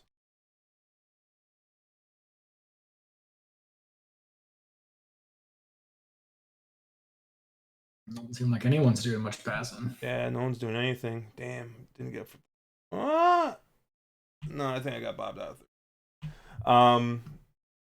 But yeah, I think the outside's been playing pretty decent. I think it's mostly on routes though, but I don't know. I've just been watching off and on, and speed has been good like for like 3 races in a row, and then just like disappears. So it's just kind of playing real weird.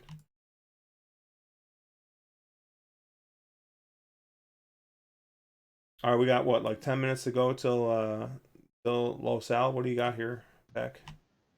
Yeah, I'm all about the 4 in the first leg. I'm single to the horse in both the pick place 7 and up 30 Aquino. And this is a horse who just absolutely makes a ton of sense here, dropping massive drop in class out of, coming out of an allowance 12 off that first out maiden score, and dropping down to where the horse probably belongs, claiming 25, and 2L. It should be the early controlling speed. At Los Al, you want those early pace horses. You want them on or, just off the pace. You're always looking for those early time form figs is what tends to work here. And I think Paris is going to, get this horse out, get him on the lead or get her on the lead, I should say. And I think, it's a horse I feel fairly comfortable getting cute around. So, all about the 4 here.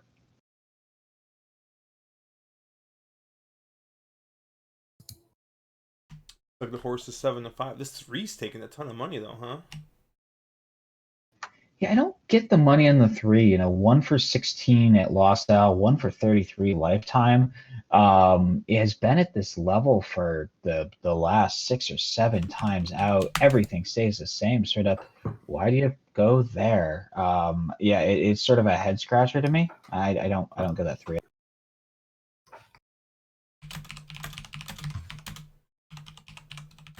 The other 2 that I liked a little bit of were both the 6 and the 2. The 6 is more of a if this completely falls apart kind of a horse. I won't even try to say the name. Oscar Heredia is about 33% first off the claim. That 6 makes a little bit of sense. The 2 here makes some sense as well. Won't be, we'll kind of get that trip where I don't necessarily love at Los Al having an outside speed horse coming around, but that's the sort of situation you're going to have. So, Lopez has to sort of cross over and sort of make a run at the top of the stretch. I just don't think the horse is good enough, but, again, maybe if everything sets up right, and and the 2 does get 10 pounds worth of weight here with the bug up. So not that that's normally a big quarter horse thing, but sometimes. So generally on these hooks, are you just looking for like early speed? Yep, early speed. You want early speed first, and then you worry about everything else late. And obviously, things that are changing. If you're seeing a horse that big drops in class, or the standard angles that you would use, but predominantly you want early speed horses. You want that horse that's going to be on the lead. And I think in quarter horse racing or in these hooked style races, lone speed is more deadly here than in any other form of racing. I mean, lone speed here is just wins it like 90% of the time. It's just absolutely crazy. My buddy just replied to me on Twitter when I was complaining about opening the McAllen 12s. He's like, you should have been drinking something more expensive then. I'm like, man, this is like the top end for me. This is like normally like a $70 bottle around here. Hey, even money on this 4 is almost bettable for me. I'm kind of debating it even money. You won't do it. No, I may. How many glasses of wine have you had? More than a lot. More than you've had glasses of scotch. Well, I'm still on my first one because obviously it took me an hour to get the freaking bottle. Corks are hard. God, I can't believe.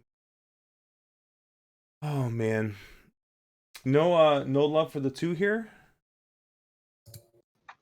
Oh, I could use a little bit 2 here. No, I mean 2 is a B. I only played an all A pick 4, but the 2 or the 6 I could definitely use. That 2 you're getting the weight, a little bit of weight there, 10 pounds worth of weight, which is quite a lot of weight actually. And she's got some speed. She's probably the second fastest in here early, I'm guessing. So I think she gets that trip where I don't. If she was drawn outside the 4, I would like the 2 more. But I think that the 2 gets that trip where they sort of have to cross over. That the 4 is going to, if the 4 breaks, will be on the lead, probably get fairly loose, and 2's going to have to kind of cross over and come outside, which maybe. But unless I don't think this is a panic drop. I think this is a normal sequence. This is probably where that horse belongs. Broke maiden at 3,500, so sort of 2,500 claiming. You normally like to see half that maiden break price coming back. So that allowance 12 was taking a moonshot, and Paris does real well for this barn. So yeah, I really like the 4.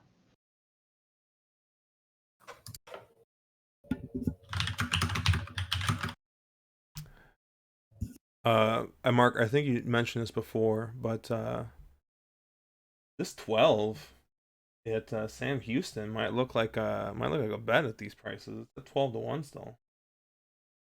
Was that the horse you were eyeing?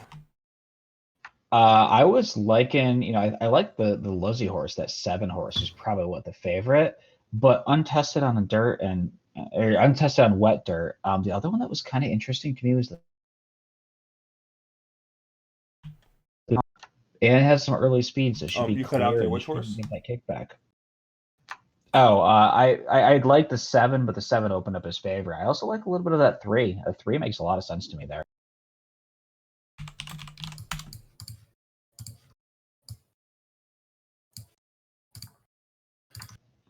Those are actually both playable. I mean, you're getting 5-2 on the 7. That's probably playable odds there. The horse has got big fat wet Tommies, so you expect that horse to do real well. Big wet Tommies. And the 3 to me is interesting. 3 is perfect over an off track. I mean, obviously only has 2 starts, but last out broke its maiden over an off track. Drops a little kind of where you would expect that horse to be level wise, and has some early controlling type speed, which I definitely like on an off track. I'm wondering, what do you play quarters, Josh? What's that? Do you play quarters? Like quarter horses? Mm-hmm. Not really. Or the drinking game? No, not the drinking game either. But so I mean, I guess I could have just said no instead of asking which one, because I know both. But no, but you know what? The first thing I noticed when I pulled up the LoSal feed was Michael Rona. I might just have to. Dude, I've seen some LoSal early pick 4s pay just like stupid numbers, like 10 grand for having like 3 out of the 4 horses that are inside of 10. Yeah, Saturday of last week, the late pick 4, I put out I think it was a $6 or an $8 late pick 4 that paid $256 back. Yeah. I think all of Discord had it. I know, like everyone on Discord had it. Yeah, there's a lot of pick fours that do pay like $20, so you have to live with that. But if you can beat some of the favorites, they pay crazy good. You don't need impossible bombs. So many people try to slam the pick fours here that if you can get just off those favorites, they pay it phenomenally well. Yeah, it's one of the things that I noticed that I'm slamming this 4-8 to 5. That's just too good. I noticed that like the TVG guys that do the quarters, they seem pretty pretty sharp to that fact because they're usually always trying to beat favorites in their pick fours, and you know when they cash tickets, they're usually cashing them pretty decent sized ones. So, and I just think they're funny. So. Lost House is a fun track because you don't have to play. You know, I mean, most tracks you see me playing pick fours or I'm playing $100 pick fours or ABC spreads. So this is one of those tracks where you're talking 6 and 7 horse fields, so not big fields, and this track plays to a certain way. So you can definitely get and play those pick fours that, oh, I want to play a $10 pick four and do a little leverage with it. You can definitely do that here. It's a lot of fun. It's a fun little track. By the way, this scotch is delightful. Yeah, Macallan 12 is very good. Yeah, it's very nice. Don't ever get to 10. It sucks, but there's a huge difference between 10 and 12. Yeah, so I've started I've started a small bit of scotch. I went to my local liquor store, Binny's, and there's a guy there who I pretty much go maybe every Friday, every other Friday, and he's a guy there super helpful, and he actually like anytime I ask him, he's always drinking something different. So he's obviously working, or I'm sure he takes advantage of any kind of discount or whatever he gets. But since I've been going there, he started like I've tell him, hey, I like this, I don't like this, and like every recommendation he's given me has just been like freaking really good. So I told him I really liked the Glenlivet 12, and he's like, you need to try this, and it's this Glengoyne, and it's super light colored, but it's a Glengoyne 10. It's about the same price as Glenlivet, maybe depending on where you're at, a couple bucks cheaper, a couple bucks more expensive, but like it was $36 here. I want a Glenlivet I can usually get for between 30 and 40 depending on what store I go to. But it's just like if you took Glenlivet and just concentrated the flavor on it, and it's just nice. I really like it. And so going a little bit further, I had asked the Scotch subreddit, hey, I really like Glengoyne, I really like Glenlivet. What should I try in a reasonable budget? I think I said like less than like 60 or something. And then they recommended this Kleinlich 14, and this one is also really freaking good.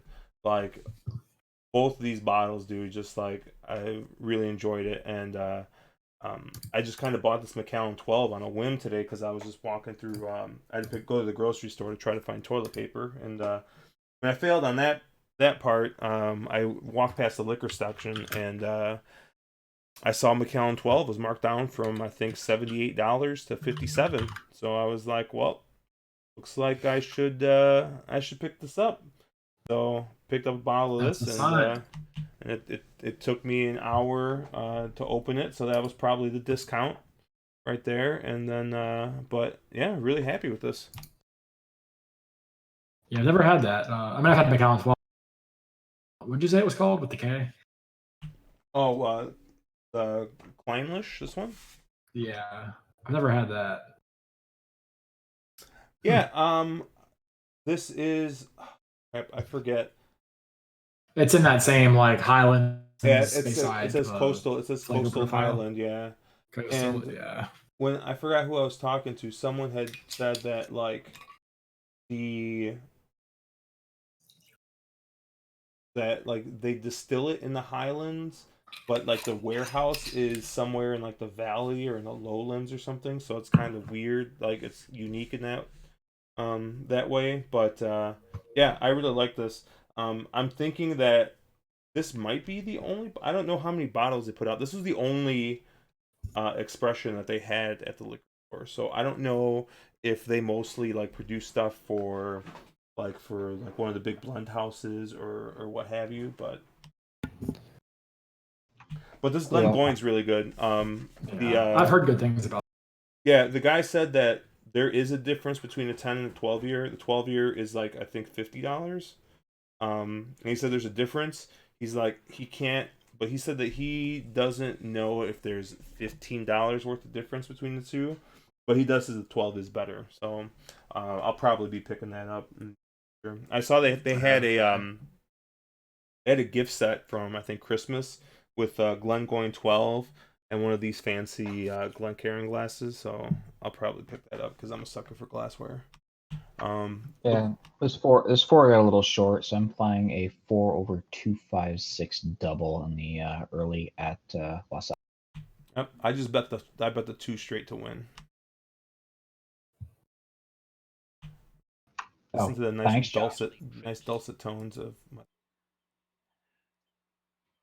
I miss him calling races. Yeah. I mean, Frank. Honestly, Frank is growing on me a little bit.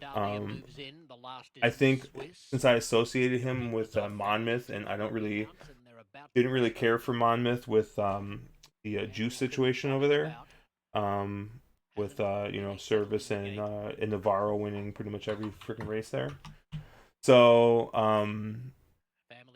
I just always associated Frank with that. But now that I've listened to him a little bit at SA, I can live with him a little bit. Oh man, this four did not break. That was that's not seven. good. That's seven. Got That's out like a death fast. sentence. Has the lead clearly from Vidalia. Oh boy, this ain't good. Onto the main track by So Precious, Space Rika, Last Dance Bella, and Family Trips.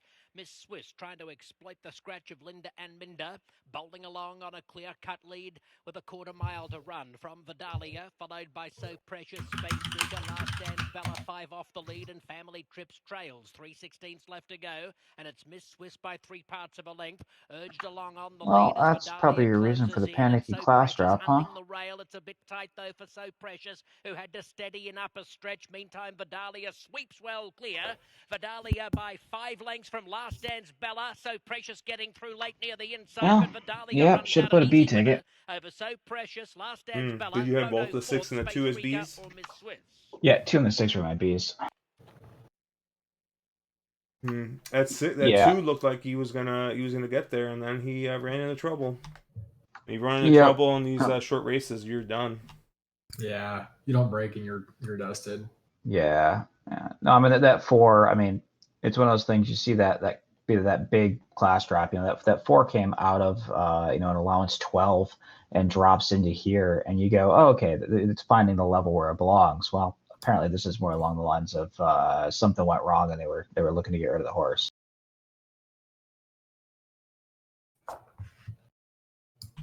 I mean, this 7 at Sam Houston should not be 2-1, should it? No, should not be.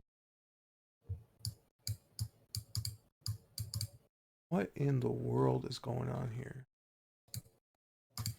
I mean, I like the 12. I like the 6 here a little bit too. I'll put a little money to win on this 3. I gotta pull up the right date.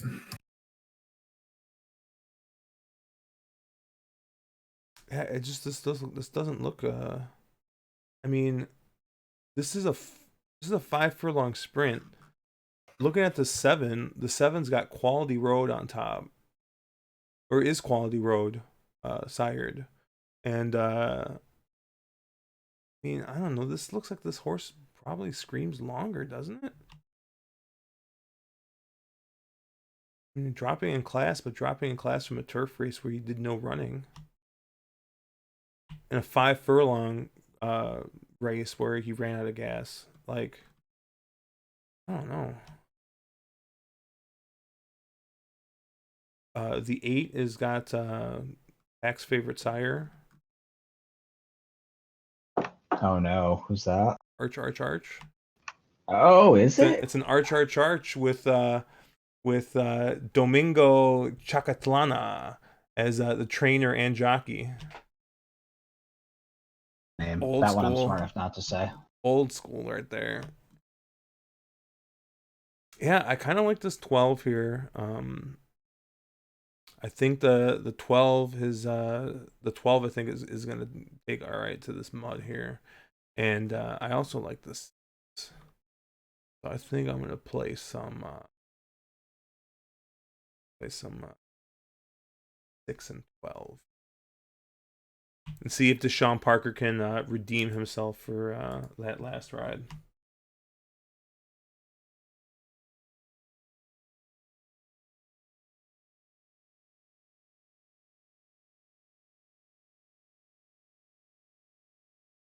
Field is at the gate. It's post time. Post time Teams for officially tonight's 4th. Move to the main track. 5 furlongs. Sprinting here on a sloppy main track. Sir Etney John on the honor roll. Paul's Salty Pepper. And also Arch Tail. First 4 to move in.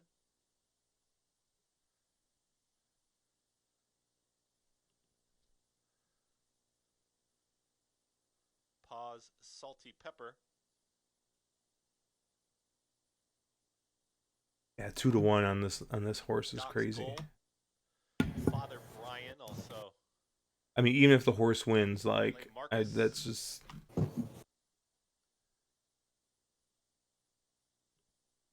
Augustus Maximus. A guy like me, Sir Noir. Let's see how your 3.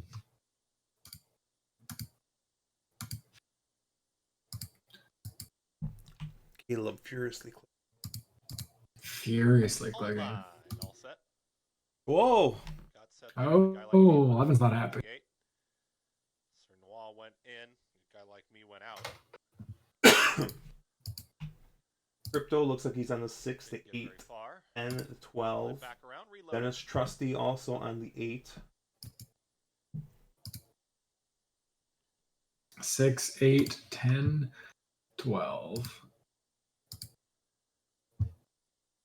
What are you on, Josh? I got the 6 and 12. Okay. And Mark's on the 3. Chat's got all the same horses covered. And they're off. Breaking steps slow is a guy like me. Speed from the inside, Sir Etney John on the honor roll. Well, so it shouldn't be a surprise to nobody. He is the 11. Arch Tail. They're the top 4. Father Brian settles off of them in 5th. And behind that, Doc's Gold. Out wider, right lane Marcus. Very wide, Augustus Maximus. Sir Noir, and tough to handle there. Kind of running all over the place there is a guy like me at the back. Oh my God, Deshaun Parker's going to find trouble again. Turn now. Pause, Salty Pepper. Who's he on? The 6. Also moving forward, Sir Oh, maybe he doesn't even have horse. So wide movement from right lane. Marcus, Father Brian is wide as well. Doc's Gold is going to need room as they approach the quarter-mile pole. Green cap of Pause. Salty Pepper. Oh, 12 looks like he's cruising. Come on. Salty Pepper now kicks for home. 3's got some horse at 13 to 1. Yeah, 3's got some horse. Let's see if he can hold on here. I think he's gone. Is also Sir Noir making up late ground. Nah, not so much. Oh no. Zulu Alpha. Oh, maybe. Zulu Alpha up the rail. He's finding more. He's gone. I was right. Father Brian can't get there. Good story. Oh, there we go. Dude, you had that race nailed because you both like that Luzzy horse and you like that 3. 1 minute, 0.20 seconds. Yeah, I guess I should have played an exacta, huh? Did you hit anything, Mark? You had 100 to win on the 3. Yeah, nice. 13 to 1. Was I not supposed to say the amount, Josh? I'm sorry. I mean, dude, Jesus, that's a heck of a bet, man. I've had enough wine that made sense. Oh, so apparently Nick C did take a shot with the 11. So I think you jinxed that one. Saying no one had the 11.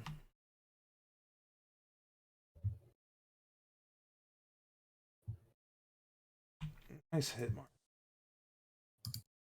And now that makes up for your place pick all. Yeah, I would hope so. Keep 7 on the first leg? Yeah, it does.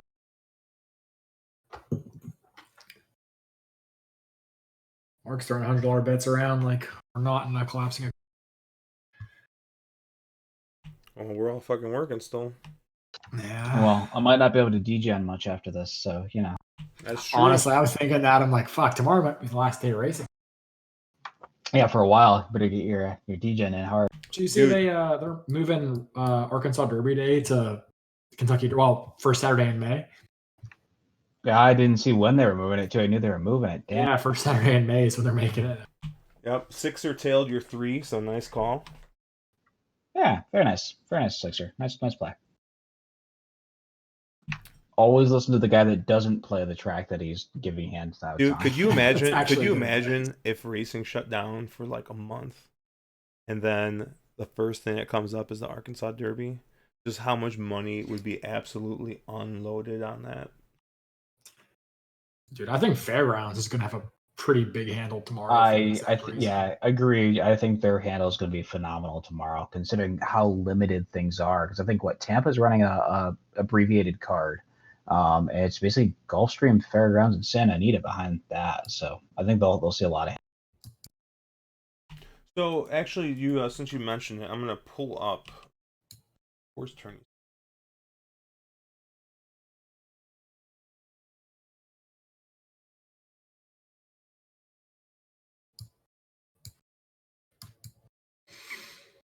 Okay, entered yet. But yeah, so we do have a horse tourneys tournament. Was it $15 buy-in? $15, yeah. Yep, $15 exacta box. It sounds like it's all Gulfstream and Santa Anita. Yeah, it is. So these are fun little tournaments if you haven't played any of these.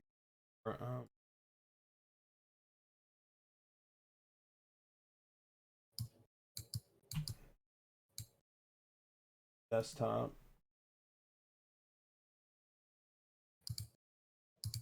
Three minutes to post here at Turfway.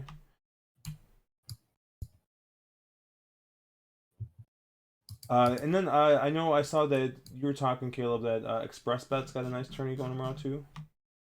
Yeah, they do. If you have an Express Bet wagering account, they have a free tournament tomorrow. I think it's 5 races from Gulfstream and 5 from Santa Anita. So the strong tracks, that's mostly their ADW platform. And it's basically 10 races. You have to make a $20 win bet in each race. And then you have a chance to win $10,000. End up having the highest total bankroll after the 10 races. And I think top 5 players get paid. I think it goes from $10,000 for first down to $1,000 for fifth. Plus, whatever you hit from your win bet, you actually get to keep. So there's no entry fee at all. It's totally free. This is live money, just $20 win bet structure. Make sure you do opt in. If you go to their homepage, there's like a tournament section. So make sure you opt into the one called like Express Bet Live, I think is what it's called. So yeah, I mean, it's definitely one of the better tournaments out there. No NHC seats or BCBC seats or anything like that, but it's basically 10 stabs, of $20 win bets that get you a shot at 10K if you can get lucky and get some prices in. So I'm going to play it tomorrow. I know Dave's playing it as well, a few others on the Discord. So I would definitely recommend at least considering it.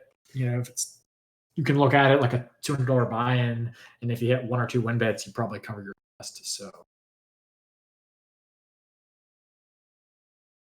yeah, just real quick here. I'm looking at Turfway. We got 2 minutes, so I'm gonna talk about this real quick.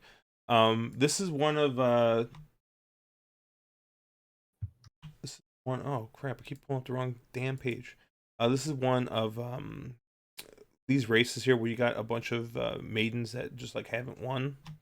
I like to look at the lightly raced horses here. Obviously, it looks like the 6 is taking a ton of money here.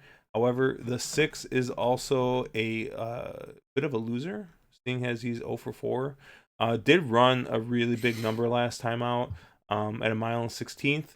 But when you look back at his shorter races, or her shorter races, not really great as a painter. And I don't really know if painter is really known for really known for all weather. I mean, I know Painter's a newer sire, so maybe it doesn't have as many runners. So I'm gonna definitely fade the 6 here. The 9 interests me a little bit. Is kind of short at 5-2. But the other horse that I'm kind of taking a look at here is going to be this 4 horse, Spring Frost. So it was used to be a Jeremiah Englehart horse. It's switched to Marianne Manning's barn, small trainer. But it's only raced once. Came in second at a sprint at Finger Lakes in the mud. And usually horses after going out first time, I usually like to bet them back. Because I usually see an improvement from first, second time out, especially when you're going against a bunch of loser horses. So I'm gonna take a shot here with the 4 at 21-1. And then I also like the 9 here, who's probably in my mind, the logical winner here. Is a bit shorter at 3-1, but definitely fading this.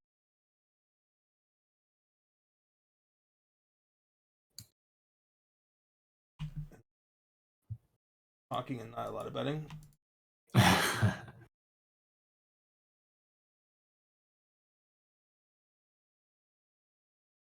All right, got the bet. So let me pull up my desk on background. So we have a private event here. So if you need a link for it, just go ahead and jump into the Discord channel, and you'll see, or check Reddit. We have it posted on both places. $15 entry. It looks like we have 87 people, or 87 entries remaining. So I think it's 100 max. Now, ladies so and they have gentlemen, 13. we do have a late scratch of the one since you left. The 1 is a late scratch. Number 1 since you left. And I am buying my entry now. Veterinarian. But what's nice is you'll get the Brisnet PPs for free. So if you weren't planning on playing, or these aren't tracks you normally play, you'll get the data. They'll give you the PPs for all these races. 8 races, 3 horse exacta box. These are a lot of fun. Caleb, you won last one, right? Yeah, one last time. They are a lot of fun. Exacta box is always a blast. It's not something I play as often. I'm not much of a player, honestly, but it's just a lot of fun picking 3 horses to finish in the top 2. There's a different strategy than $2 mythical win place for sure, but you never feel like you're really out of it. $100 and still get one big exacta at the end. So it's a lot of fun. It's only $15, so it's not too expensive to get a full afternoon's worth of action. You can have up to 3 entries, I think, if you really want to. I'll probably play 2 entries so I can mix in some of my alternate picks a little bit. But it really is a good time. Definitely recommend checking out Horse Tourneys. Just I am one of the mods if you need the link, or Josh on YouTube. All right, so I got a bet across the board. So now that I actually had some time to put these bets in, I got a bet across the board on this 4. And then I got a $5 win bet on this 9. 9's going to go a lot shorter now, it looks like, because people have had time to realize that this 9 should be shorter. And then I'm also going to do an exacta key, a 4 on top with 6-9 key box. So it's a $6. It's a $1 key box, so $6 total play. So really keying around this 4, hoping we get it in first or second, and get one of these logicals. Yep, so it looks like, let me just refresh. Yep, looks like we got 14 people. We usually get between like 30 and 60. I know we've ranged. So hopefully we get a couple more people to play in this one. Horse Tourneys has been nice enough to host these for us, so thank you to anybody at Horse Tourneys, and thanks to 6421 for kind of taking the lead and organizing this for us. So tomorrow should be a pretty fun day just in general, with Fairgrounds running a good card, and we got the tourney going, and then we got that other tourney at Express Bet. Got a lot of good tournament action. Good racing at Fairgrounds.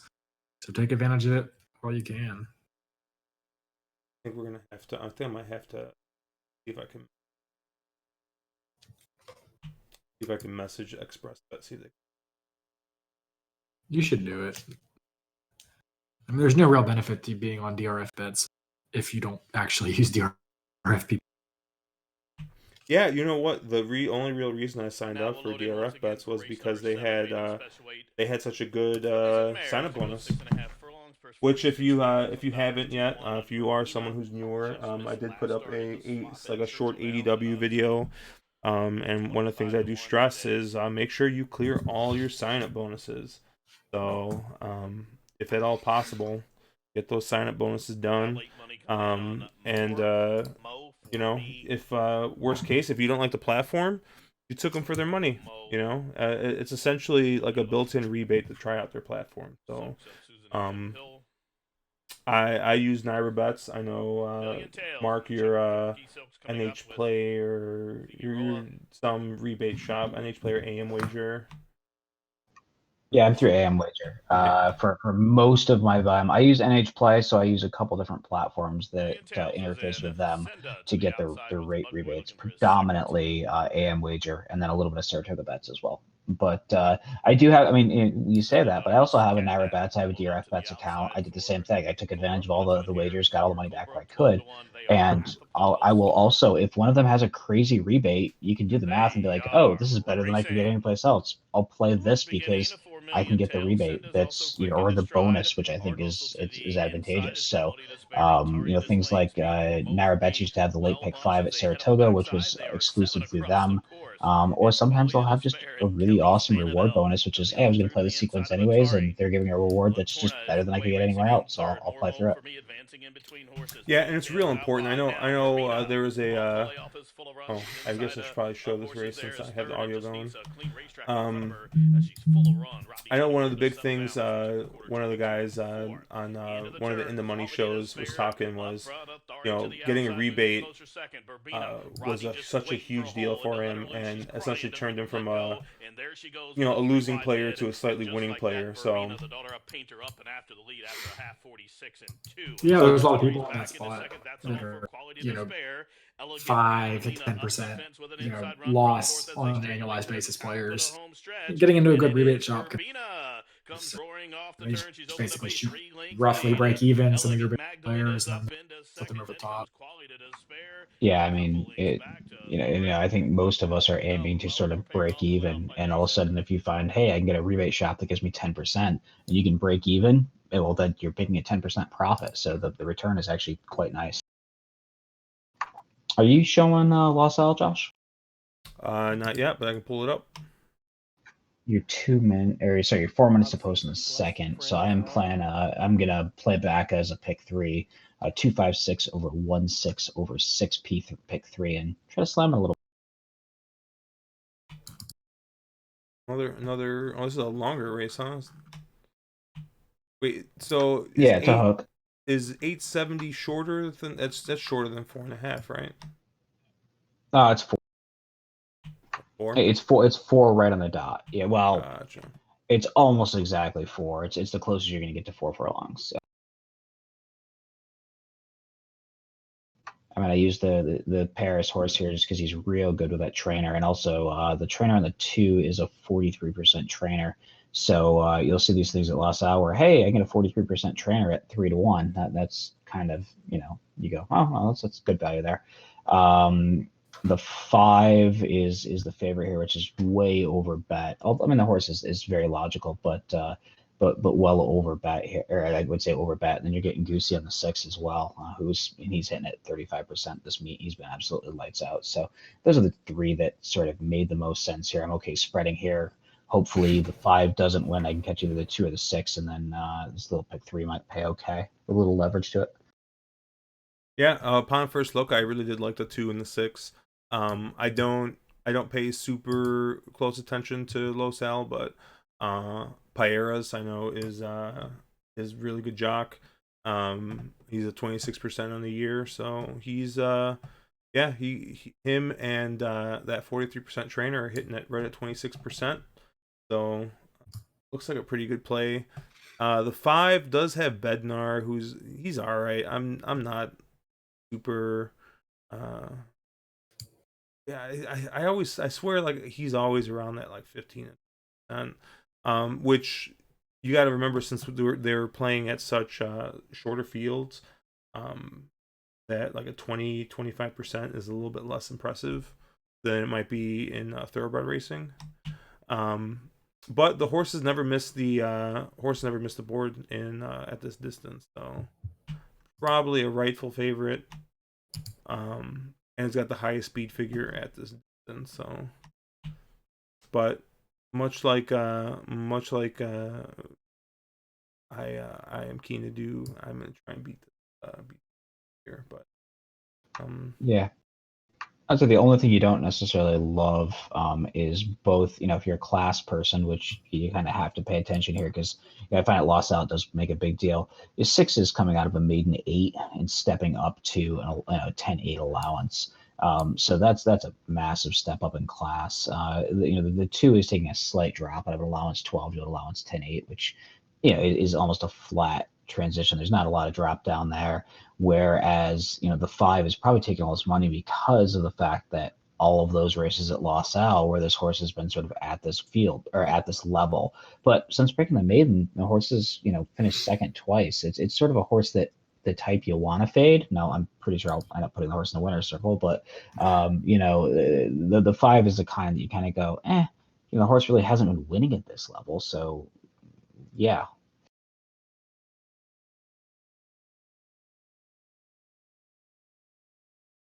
And I will say for anybody listening, if you have the opportunity to go to Los Al, I've been to a lot of tracks in the country. It's top 2 or 3 prettiest tracks. It's just gorgeous setting, gorgeous sunsets over LA. They run in the evenings. It's just a very beautiful facility to watch a race at.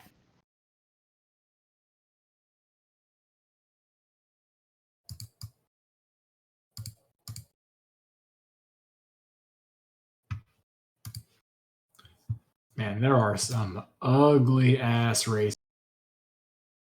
I'll tell you much. Where? At Santa Anita. Oh no. I'm ranting over some tournament races, and they are just rough. So I just played, Mark. I played real quick a pick 3 at Los Al just for fun. 2-5-6, 1-5-6. I like it. I like it a lot. Played a small one. So let's listen.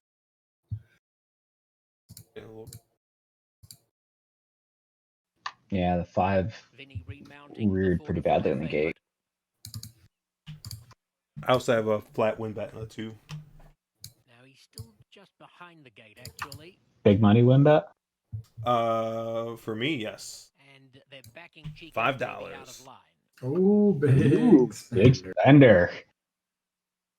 So what was really funny is don't scratch this 5. Don't scratch the 5.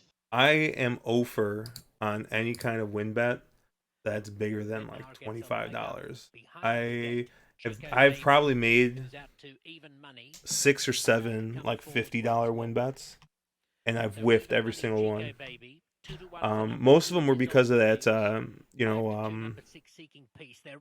oh, there they go. And Chico Baby with Seeking Peace, Brain Game and Tizzle. Oh, that one broke well.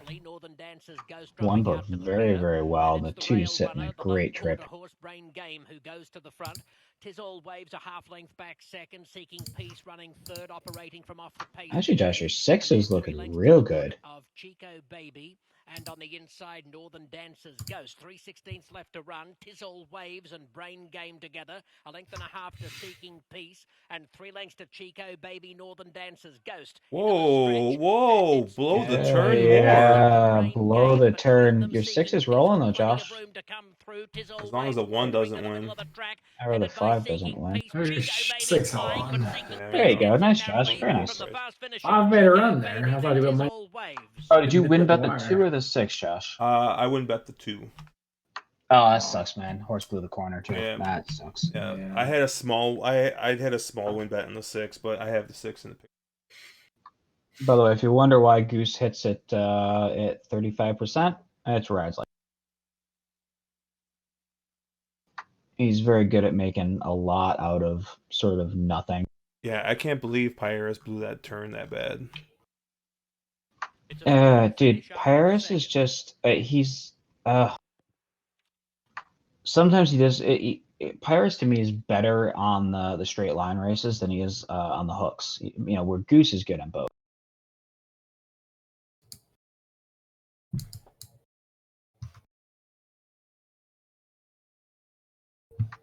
Do you single the unobtainable in the next, Josh? The Yep. one?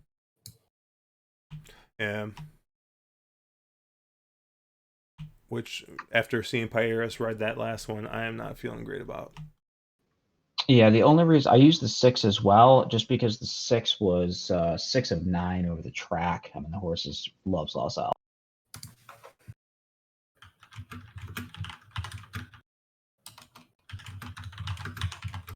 Yeah, unobtainable is 6 for 6 at Los Al, so. Yeah, I remember capping that and being like, wow, there's a lot of horse for courses in here. Yeah. Jeez. So I'll have to be a chalky and weasel for.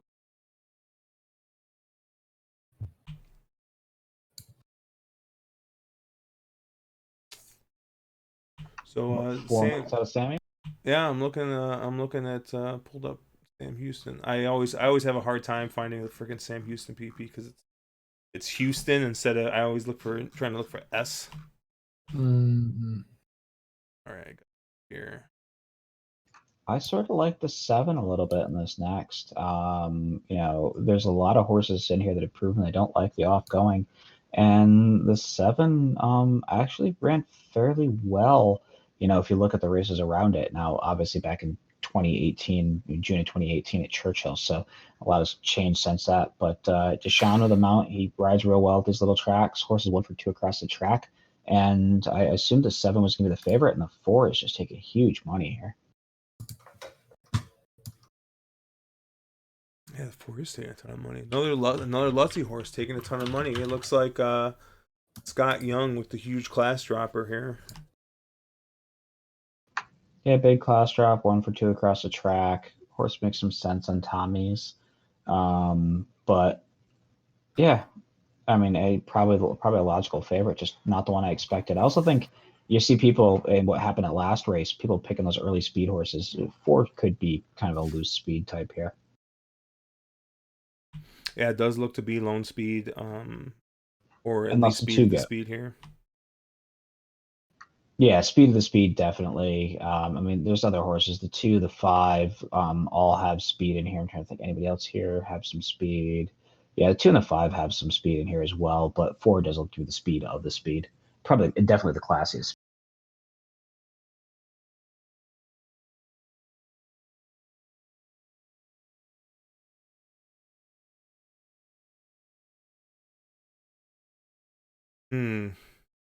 I was a little bit interested in the 10, but then I looked at the connections on the 10, and I am much less interested.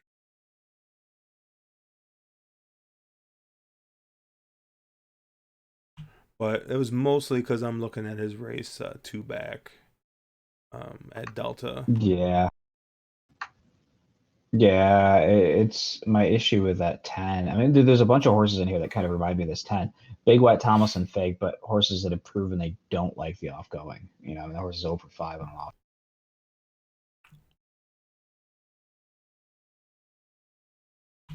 0 for 5, but it looks like his best fit. Well, at least on Brisna, some of his best numbers have come on the off going. So Agreed. Yeah, that 2 back race, that 54, he was competitive in this race. There was 7.5 furlong at Delta that was a 51. At least on Buyers Figs. So some figs that are competitive.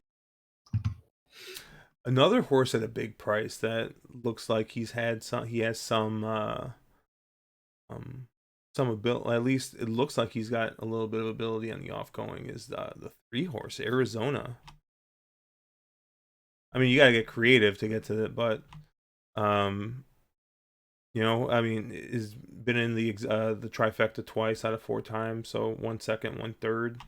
But once again, at least on Brisnet, his best figures come on the off going. So Yeah, his best figs come in the off going, but his best figs are not nearly as good as that 10 horses off going figs. So I personally would take the 10. Actually, at bigger odds than your 3, just because the off figs are, in the mid 50s in buyers forums, where your 3 is, the off figs are kind of in the mid 40s.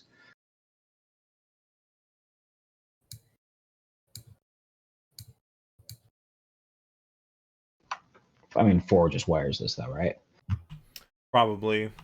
So I think I'm gonna play this 10 across the board, and if it happens to get up for second or third, probably will pay back, or it will pay back for that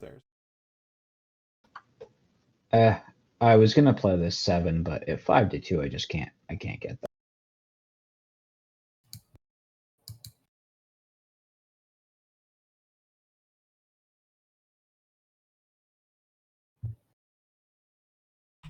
And I'm also gonna play a little exacta with the 4 and the 10, just in case we get yeah,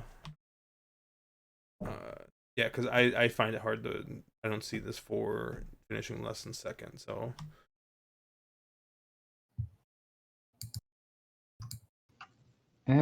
Horse is never running an off track, and that's always a great equalizer. I mean, could completely collapse. I agree with you. I don't think it happens, but I mean, the 9's got okay figs, but it's not, hasn't won. Like, I don't think have any of these horses won on the off going? nope, not one of them. Not Quite the honestly, that one. that last race, that's how I ended up on that 3. Was the one horse in the field that had a win on an off track. The 1 has a win on the off track, I guess.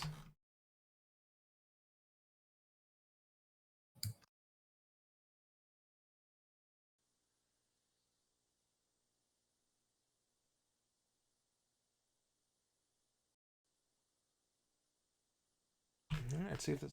Oh yeah, 1-2 on this 4. Yeah. Well, thank you. I got 9-2 on the 7. I just fired a win bet there.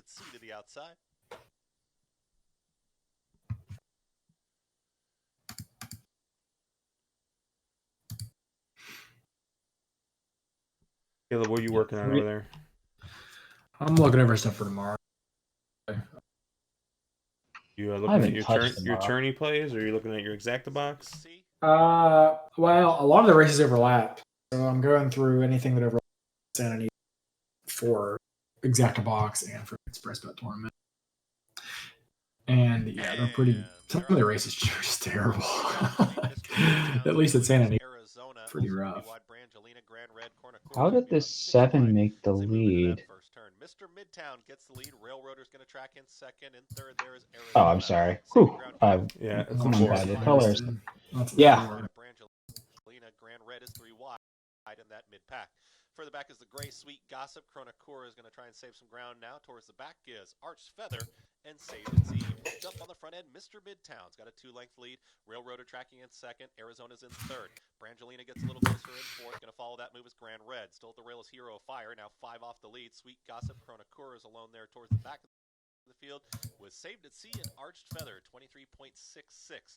The opening quarter mile, it's Mr. Midtown and Lane Luzzy going to try and take them all the way as they approach that half-mile pole. Still a length and a half clear. Railroader is a clear second now. Arizona's is this 2 going to try and take a run at this 4? Red is 8 off the lead. It looks like right it. Now, Sweet Gossip Chronocura is far back. Mr. Midtown's got the lead. Railroader has been there every step of the way, 47.42, but Mr. Midtown lets it out a notch. Mr. Midtown is in full control, is up by 2 lengths. Railroader's trying to keep up in second. It's far back right now. Looks like this 4 is going to win. But they look like they're running. Yeah, look at the rest of these horses. Yeah. Still 2 lengths clear. This 2's going to stop. 2 is almost a shot. Back in second as they approach the 8th pole. It's still Mr. Midtown. Unless this 4 gets really short, really quick. Yeah, Looks like this. I mean, the 4 is getting super short, but it doesn't really matter because every other horse is getting short. It's going to be all Mr. Midtown at 1-2. Mr. Midtown does it easily. Railroader for second. Chronocura runs on for third. Got tight there for fourth. Hero Fire and Grand Red in 1 minute 39.0. All right, fellas. Well, I got to hop off for the night, but best of luck for the rest of the card. I'll be around tomorrow. So. All right, man. Well, we'll see you tomorrow. Sounds good. Good luck. Oh, and it zooms in on pack. Nobody wants to zoom in on me. There I'd adjust. And I'm hoping for a little bit more. Maybe this next race. Let's take this next race. For some long prices here at Sam Houston, they're just not coming. Honestly, in the next race, this 8 at a bit of a price might be interesting. Gotta hope it. Well, here we go. This could be some interesting stuff in this next.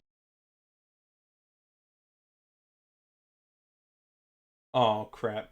So I meant to put a win bet on the 6 and last race at Los Al, and apparently I never changed the amount. So I got a $1 win bet in on that 6. So Well, I mean, that's a Josh bet, right? I Like, made that's the the minimum. standard Josh wager set. Whoa, I don't know about that. Alrighty, so in this next one at Sam Houston, this 11 horse, if we can get any price here, this one's super interesting. 6-1 on the morning line. Last that 22nd of January on an off track, ran a 77 buyers fade, 1 for fun, and a claiming 10. 2 for 2 across the track, seems to like the offgoing, and Deshaun up. So a lot to like here. And see if I have a feeling this horse is going to be 3 to 5, but.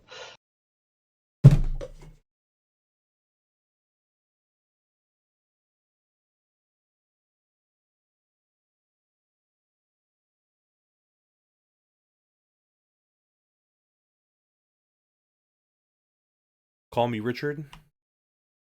Yeah, I like that horse quite a lot in the next.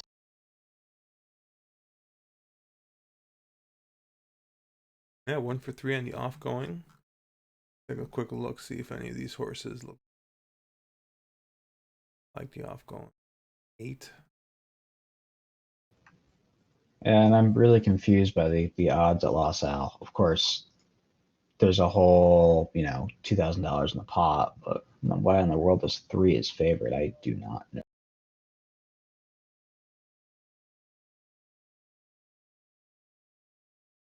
Oh yeah, there's no way this one. What in the world is going on here? Yeah, as I say, if you get 8-1 on this one, just back the truck up. All right, let's take a look here. I got Turfway. Last race at Turfway. Turfway's not been great tonight to me, but it looks like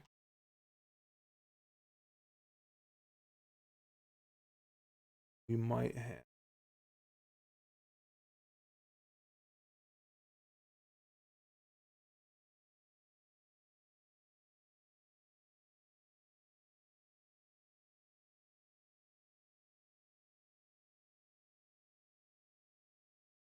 Tote board, see what the tote board looks like. Yeah, I'm sitting there looking at handicapper in general, or handicapper in general sense. Looks like there's a lot of the rain of the forecast for fairgrounds tomorrow. Should be interesting. I'll tell you what, dude. There were about two straight weeks of off going at fairgrounds, and that is where I made my money last month. So I think an off going at fairgrounds might be good.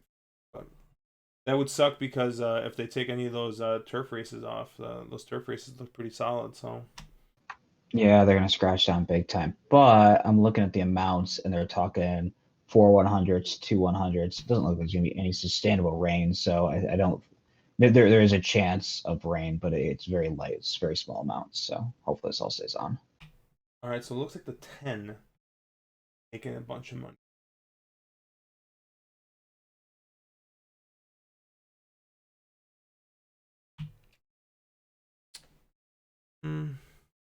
Probably the highest speed last race, I'm guessing. Oh, Colombiano, the 8. I had a higher.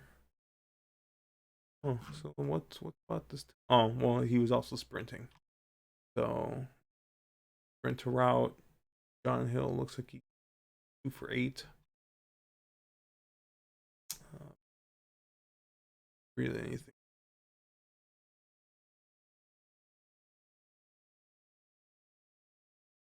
The 9's got a good name, Kickapoo.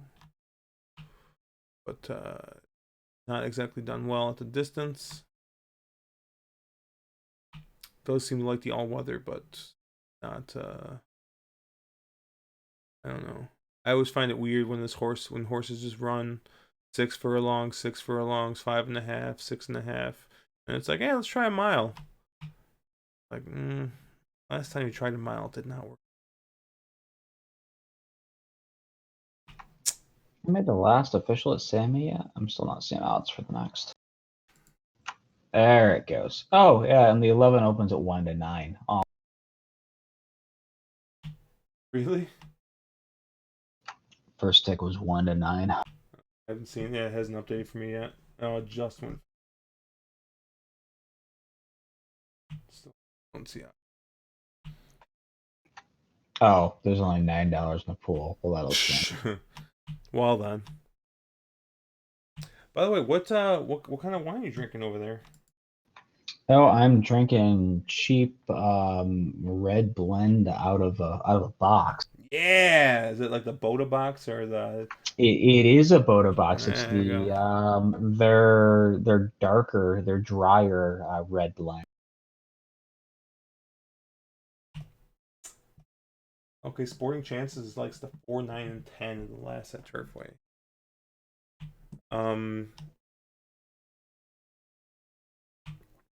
Yeah, my wife and I, we have we signed up for that chain, Cooper's Hawk. They have like their wine club or whatever, and like they have some like decent stuff, but all their wines like $15 to $20. So it's not like you're gonna get a bunch of really good quality stuff in there, but like a really high quality stuff. But like I'm of the mind that I think that there's a lot of good stuff that you can get for around $10 to $12 a bottle. Actually, probably like $10 to $15. You can find some decent stuff. There's a $15 bottle of Pinot Noir that I really like, but I think they don't make it anymore, or the company changed, so I don't know if it's the same. I think it was Nielsen made a Pinot Noir out of Santa Barbara. That's really, really nice.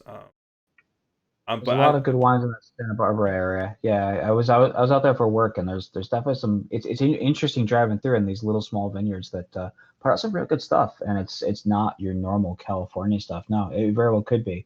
But I'm looking over in chat here. Dennis is asking about the Tom B tomorrow, Desert Ride in that horse. I'm not that familiar with that horse. So is that one we talked about? I don't think so. I think that what is that, the 10th race? I think so. I don't have the PPs up. I closed them down, so I was hoping you remember that horse. Oh, the 8th race. Oh, the 10th.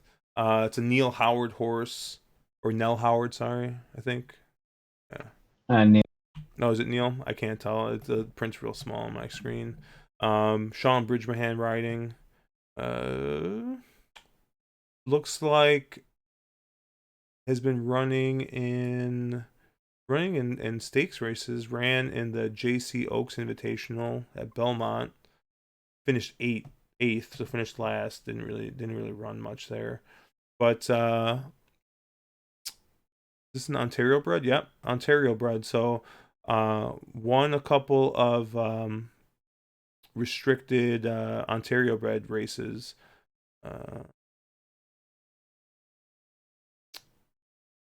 Yeah, I mean, if you go back a bit, you look at their. I mean, you're going all the way back to June of last year, but it's June of last year, and its first up was her best race. So, I always like, if you have to look back for a race but it's first up, I always like that because the horse is going to be able to come off of a break and be ready. So if that horse can run to that, if that horse can run back to their race back then, is competitive here. I don't think can win unless it improves on that effort. But if it runs to that effort, I think Desert Ride does have a chance to get get a piece of this. Seems like a very all for nothing horse, and I don't know if that's just because of the class that the horse has been running in, but it seems like the horse either wins or finishes like 10 to 20 lengths off the lead. So it could just be the class of races it's in, but yeah, I mean, it's a pretty nice horse. I'm sure this horse is going to go back to Woodbine and run in Ontario breds and collect a bunch of checks that way.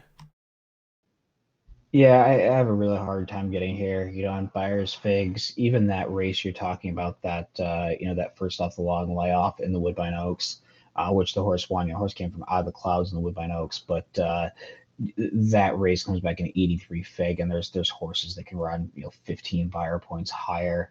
They can run in the mid 90s in here. I have a hard time. In looking at how I look at races, kind of on that horse's best day, I'm saying she's probably spotting this horse field 6 or 8 lengths on her best day. I have a hard time getting there. Again, off the long layoff, she's a 4-year-old now. A lot of horses make a step from that 3 to 4-year-old. So it wouldn't, you're going to get a lot better than 12 to 1 here. You're probably going to get more like 25 or 30 to 1 here, I would imagine. She could be the longest price in this field. It wouldn't surprise me. She seems to have done her best running on a synthetic.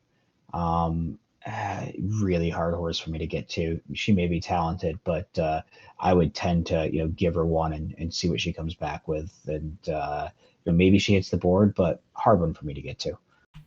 So in this next race at Turfway, I'm going to place a win bet on this 2.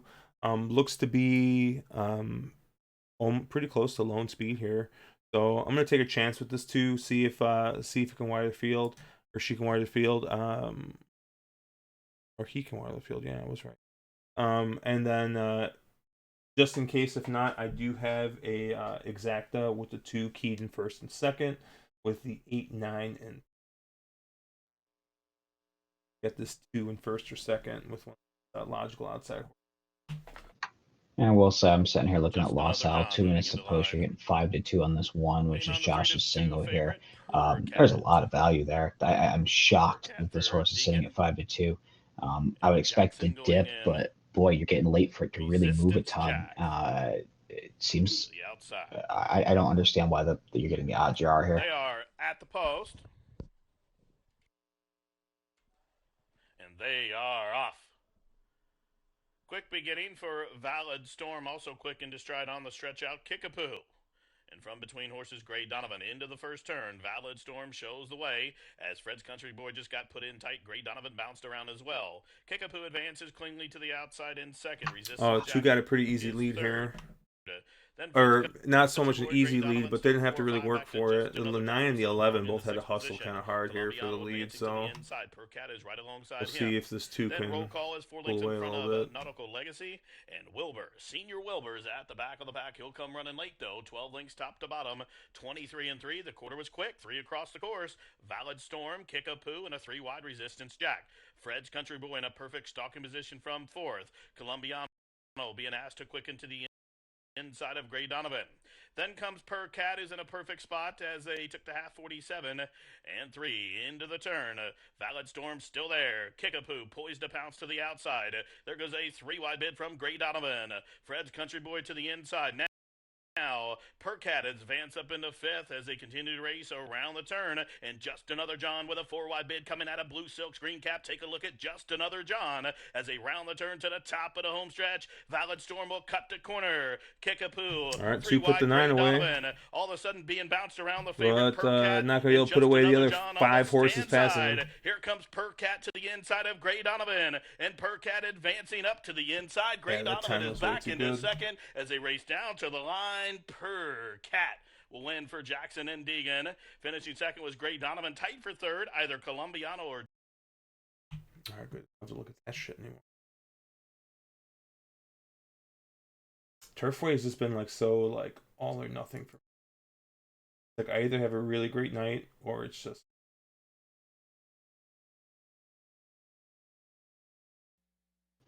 Yeah, Turfway is a hard track. I mean, the bias has just seemed amazingly inconsistent. So it's been a hard one for me to kind of get my head around. And I just had a hard time playing it, with the exception of the one night I was decent there.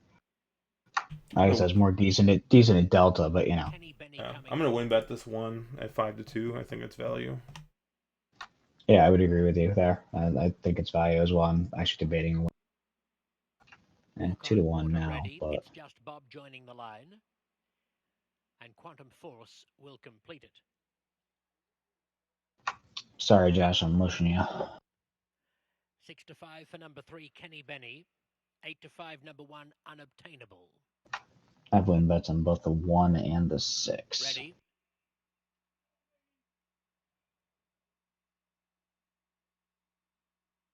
Racing. Walk on Water and Unobtainable with Tizindy come away quickly. Quantum Force showing speed with It's Just Bob. Onto the main track, Unobtainable will be the pace setter. From Tizindy, Quantum Force in the 3 path. It's Just Bob 4 wide, 2 lengths off the lead. Kenny Benny 5th dropping down to the rail. And a gap of 4 lengths to Walk on Water, beaten for pace after braking well. Sweeping around the turn, 3/16 to go. Unobtainable ahead to Tizindy, 2 to Kenny Benny, who moves into a clear-cut 3rd. He has the chance to angle to the outside as they Really? slip for home. Unobtainable from Tizindy, and a length and a half Kenny Benny down the outside. Unobtainable Tizindy from Kenny Benny. Unobtainable just in front. Unobtainable holds on gamely to score from There we Tizindy, go. Kenny Benny. Woo! Walk on Water flashing along That was a little scary. Dude, that 56-1 looked rangy, and I'm going, Yeah. ooh, that looks scary. Well, the thing is, I know that your feed is sometimes like a second or two ahead of mine. So when you said really, I was like, I'm fucking dead, aren't I? But yeah, that whatever we got on that, I think is pretty good. Will we get 7-5? Yeah, 7-5 was last tick, so I'll take that. Oh. By the way, the horse is now 7 for 7 at Los Al. Yep. Well, I got what do I got? 3 horses in the next, I think. Yeah, I know I got 2 horses in the next. I need the Placings. 6. First is number 1, Unobtainable. Second, 2, Tizindy. Third, 3, Kenny Benny. I will take the And 6. fourth, I have the 5 and the 6. Walk on Water.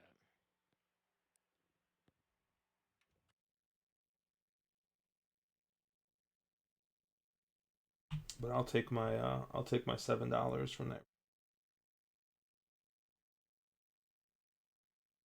My buddy was I was on Twitter and I was complaining about not being able to open that bottle. He's like, it's because your subconscious said that you deserve a better bottle. Like you deserve the 18 year. I was like, you wish. It's a freaking $350 bottle. Ooh. I know 6421 likes to talk about that. He likes to talk about that. Was it Prisoner? The Prisoner wine? You had that before? The Prisoner? No, I haven't. Oh, okay. I think it's a wine company that they make some highly rated stuff. I've never had any of it, but I know he always talks about it. I know you were a wine guy. I know you're kind of back and forth a little bit. I'm still a wine guy. I enjoy my wine, so. Yeah, I think I was telling you that. So my wife and I have that wine club. But yeah, it's like I think it's like a little bit less than $40 a month. It's like 36 or 37. And they do a wine tasting at the store or whatever, and you get 2 bottles of wine. And the bottles of wine are usually, I think, like retail for $20. So you're saving, $3. But what's nice is that like if you don't go a month, they just save them for you. So, we go like every other month, pick up our 4 to 6 bottles of wine.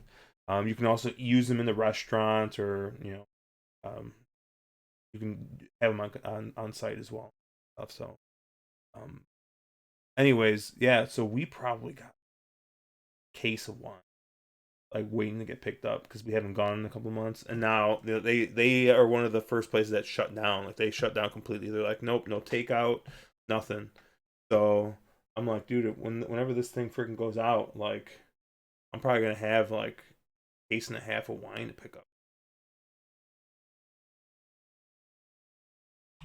but their stuff is okay. It's nothing to write home about. But like I said, I think that there are definitely better, cheaper wines, but most of the stuff they make is probably just like $2-3 overpriced. So Yeah, I'll have to hit it up. I know my sister has a similar deal. She lives up in Burlington, and they have a local wine store that has a sommelier and staff who will pull specific vintages and specific cool things. And it's not crazy expensive, but you get once a month, you get a box or you get a choice of whatever. There's like 6 bottles in your box, and it's not crazy, but you're getting stuff that's really kind of cultured. You're getting a nice selection, which is always pretty cool when you can get that kind of thing from somebody that actually has a palate.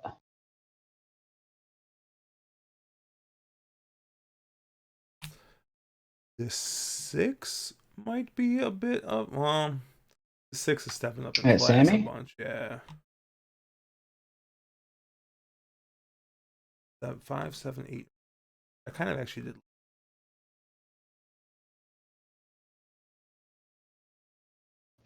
You talking to Sam Houston? Yeah. Oh, I had liked this 11, and I can't play it at 3-2, obviously.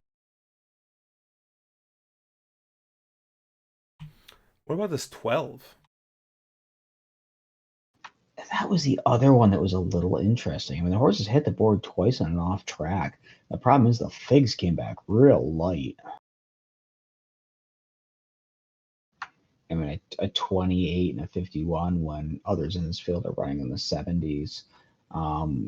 First race, since being on the turf for 6 straight. So maybe something's changed, but it seems like a turf horse, and the pedigree kind of agrees. A little hard to get that. Here is the one knock I have against the 11. Because the 11 looks like the clear-cut best horse. However, the horse was claimed from Carl Broberg. So, Yeah, sort of like the claim from Chad Brown angle, isn't it? I mean, I don't know. Like, we talk about, Carl Broberg doesn't exactly. I know he hits at like 25%, I think, first off the claim, but usually I think where he does his damage is like second or third off the claim. But like I remember, I know there's this huge, was it Norm McKnight? I know, for example, like horses last year at Woodbine, there was a time where like horses claimed from his barn were something like 0 for 30. It was like a ridiculous number. And now, Norm McKnight and Robertino Diodoro are probably after the Juice Man and Service went down. They might be the next questionable people, depending on who you ask. So it'll be interesting to see,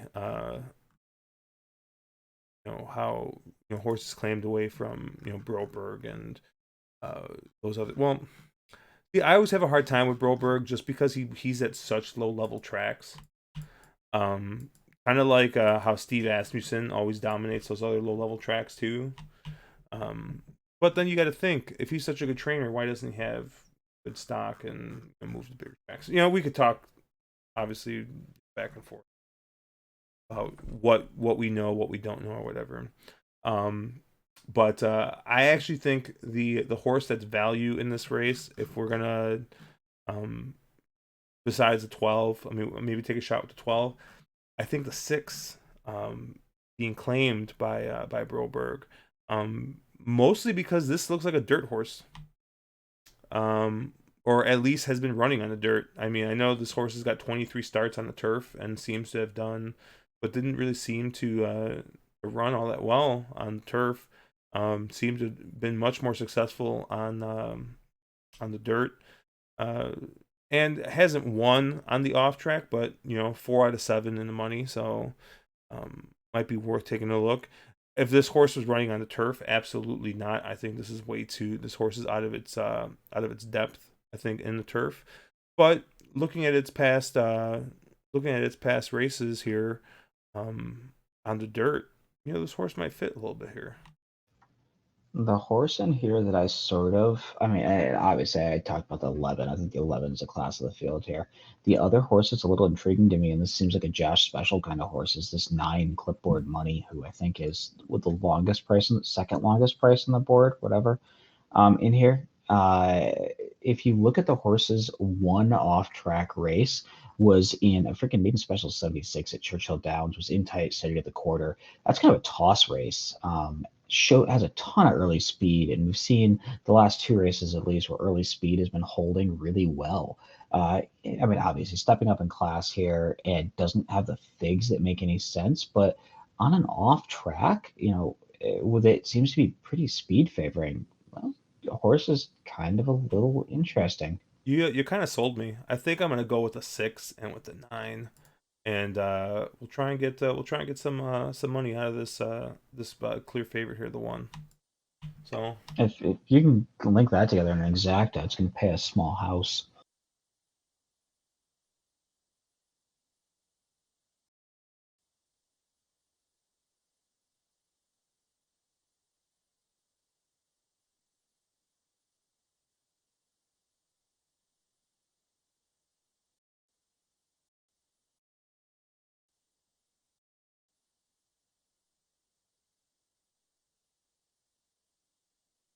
Yeah, I have money on that. I put some money on the 9 across the board. So let's see if anything comes. yeah, I'm gonna do the 6 and 9 over the 6.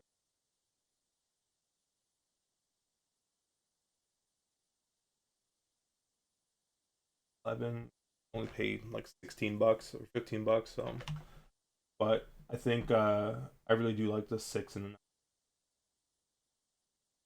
the 6 makes a bit of sense here, being first off the claim. So Yeah, I don't hate your 6.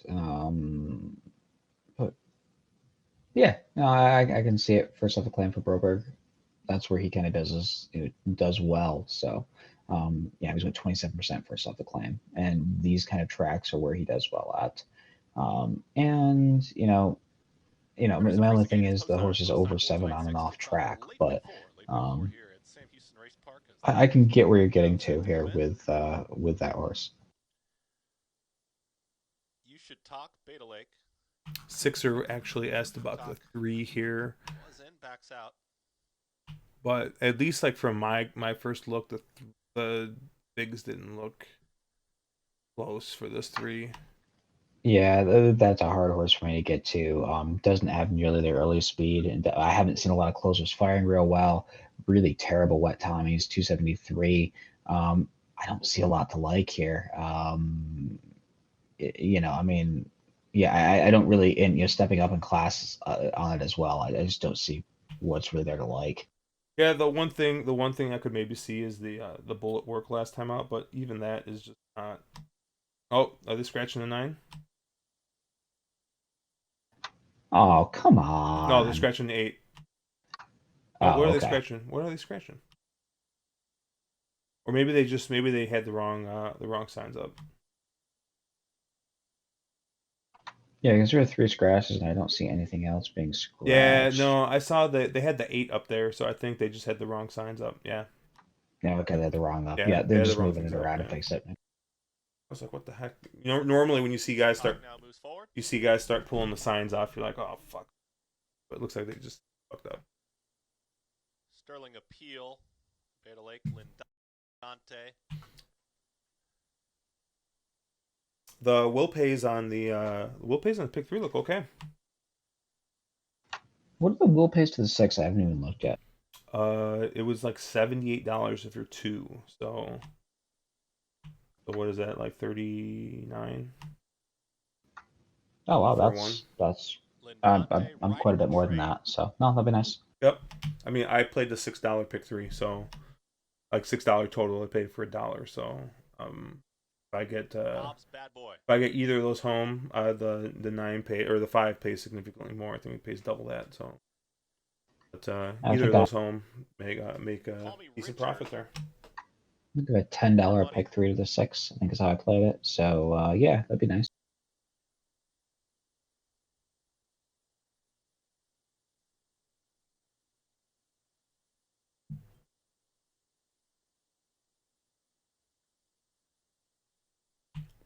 6 took a little bit of money. 11 actually took a little less money. So 11 floated up to 65.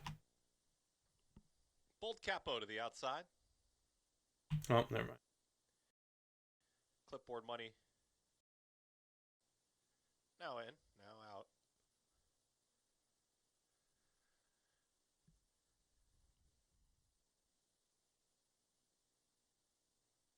And does not want to get in there. Oh, there we go. Just fucking throw him in. The loader was finally like, I'm just pulling your ass in. Bold capo. All in line. All set. They got a different starter, it looks like. And Normally their starter's got a cowboy hat. He didn't have a cowboy hat on today. Call me Richard. Bob's Bad Boys also got speed. Beta Lake is up in the early mix. They fly You up front. protesting the lack of cowboy hat there, Josh? By Bold Capo as they couldn't be going Got the any cowboy faster hat, up man. front. For the back in the field, Yellow Silks is clipboard money, and behind that comes riding the train. The two at the back So, are Sterling Appeal and You Should Talk. okay, this is Call me Richard's yeah. got the front. It's Call Me Richard flying on the front end, 2 lengths clear. Trying to make up that margin. Now comes Beta Lake, Bold Capo, a 4-wide move. Yellow Silks of clipboard money who gets a bit closer. Bob's Bad Boy Lindante. They're under a drive as they approach the quarter-mile pole. It's all Call Me Richard right now. Dude, this 9 is Call Me Richard kicks yeah. home. Call Me Richard has got a 2-length. Come get him. Come get him. Come get him. Money. Clipboard money's coming after Call Me Richard, who's finding a bit more with an 8th to go. It's still Call Me Richard finding on the front end. Clipboard money trying to run up in a second. Beta Lake late run. Lindante. Call Me Richard fended them all off. It's going to be Call Me Richard to cruise to victory. Clipboard money for second. Lindante a late third. Beta Lake. well, if you hit across the board, you'll get a little bit of money there. Yeah, I put it across. I put it across the board just because that kind of price. I feel like the across the board makes a little more sense. Did you have the 11/9? Did you backplay yourself? Nope, I did not backplay it, which I should have. That sucks, man. I was actually thinking about it too. I was like,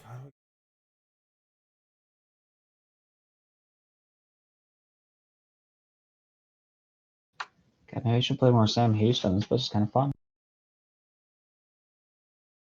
that was a $23 for a buck, so 11/9. It's not bad. I got blinded by the 9/11.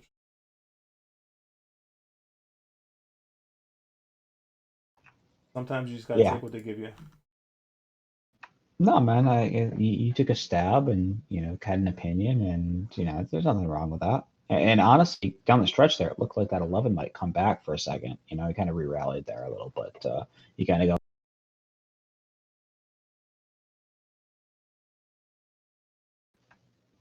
Yeah, I know Caleb, I think, mentioned that you get some crazy pick 4 payouts at Los Al. My BA ticket right now would pay $319, and my double B would be live to $24.88. Yeah, I didn't play it that way. I didn't play my Bs, but had I played my Bs, that's a crazy amount of money for a sequence that was not that hard.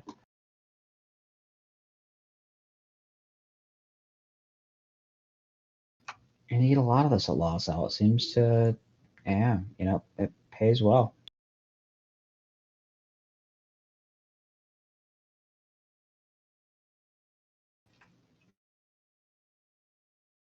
Yeah, it looks like Maybe this. $4. Yeah, that's not bad. It looks like the 6 is the favorite, and the pick 4 and the pick. But it looks like the 3 is gonna. 3's taking the money. Yeah, 3 is second choice.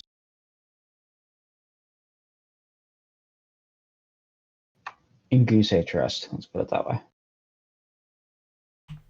He was on in the second race or the first race. Yeah, that was the last. That was the second race, correct? With us.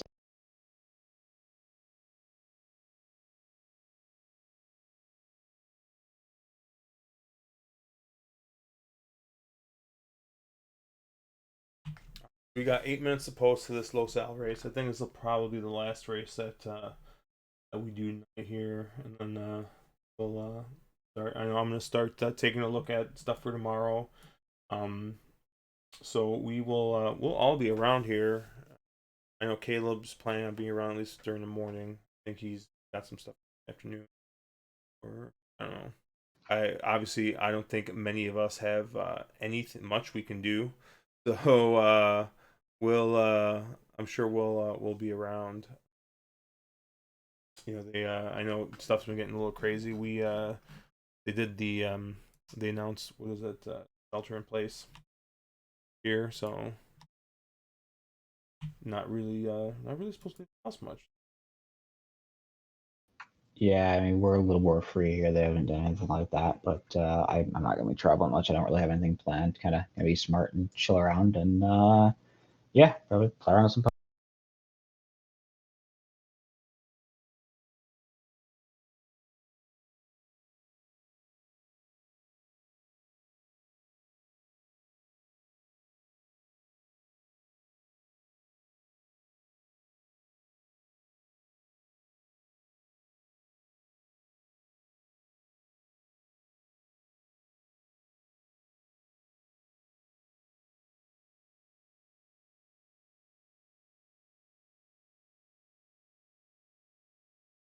What did the place and show pay on that? My God.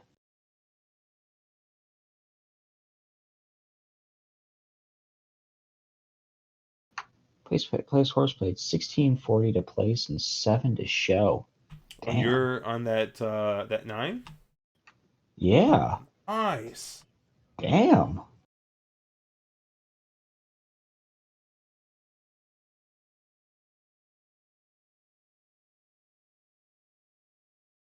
Making all the money at the horse track I don't play. Oh, damn, it's late pick 4 time at Los Al, too.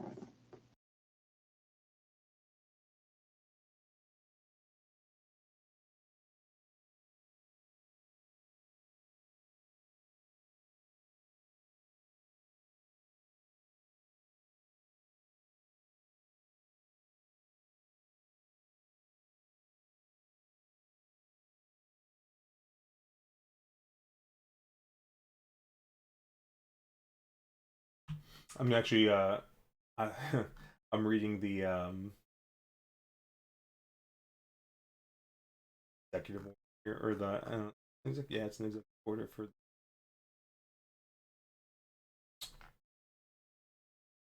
shelter in place, whatever. Sure. They specifically say like the reason house, but like I don't think it's not crazy. Like they say like, hey, if you want to go out and ride your bike or go hiking or go running or whatever, you can do that. You know, it's not like they're not letting you like leave the house. They just don't want you to leave the house and go somewhere other people. Doesn't seem very Yeah. crazy. Good. Yeah, that's how everything is here too. It's sort of the like, hey, don't be an idiot and go hang out with 30 of your friends in a small room. But if you want to go like for a run or a bike ride, or you want to, whatever, like I ran out of the local coffee shop and grabbed a coffee this morning. Like that's not the problem. The problem is people being morons about it. So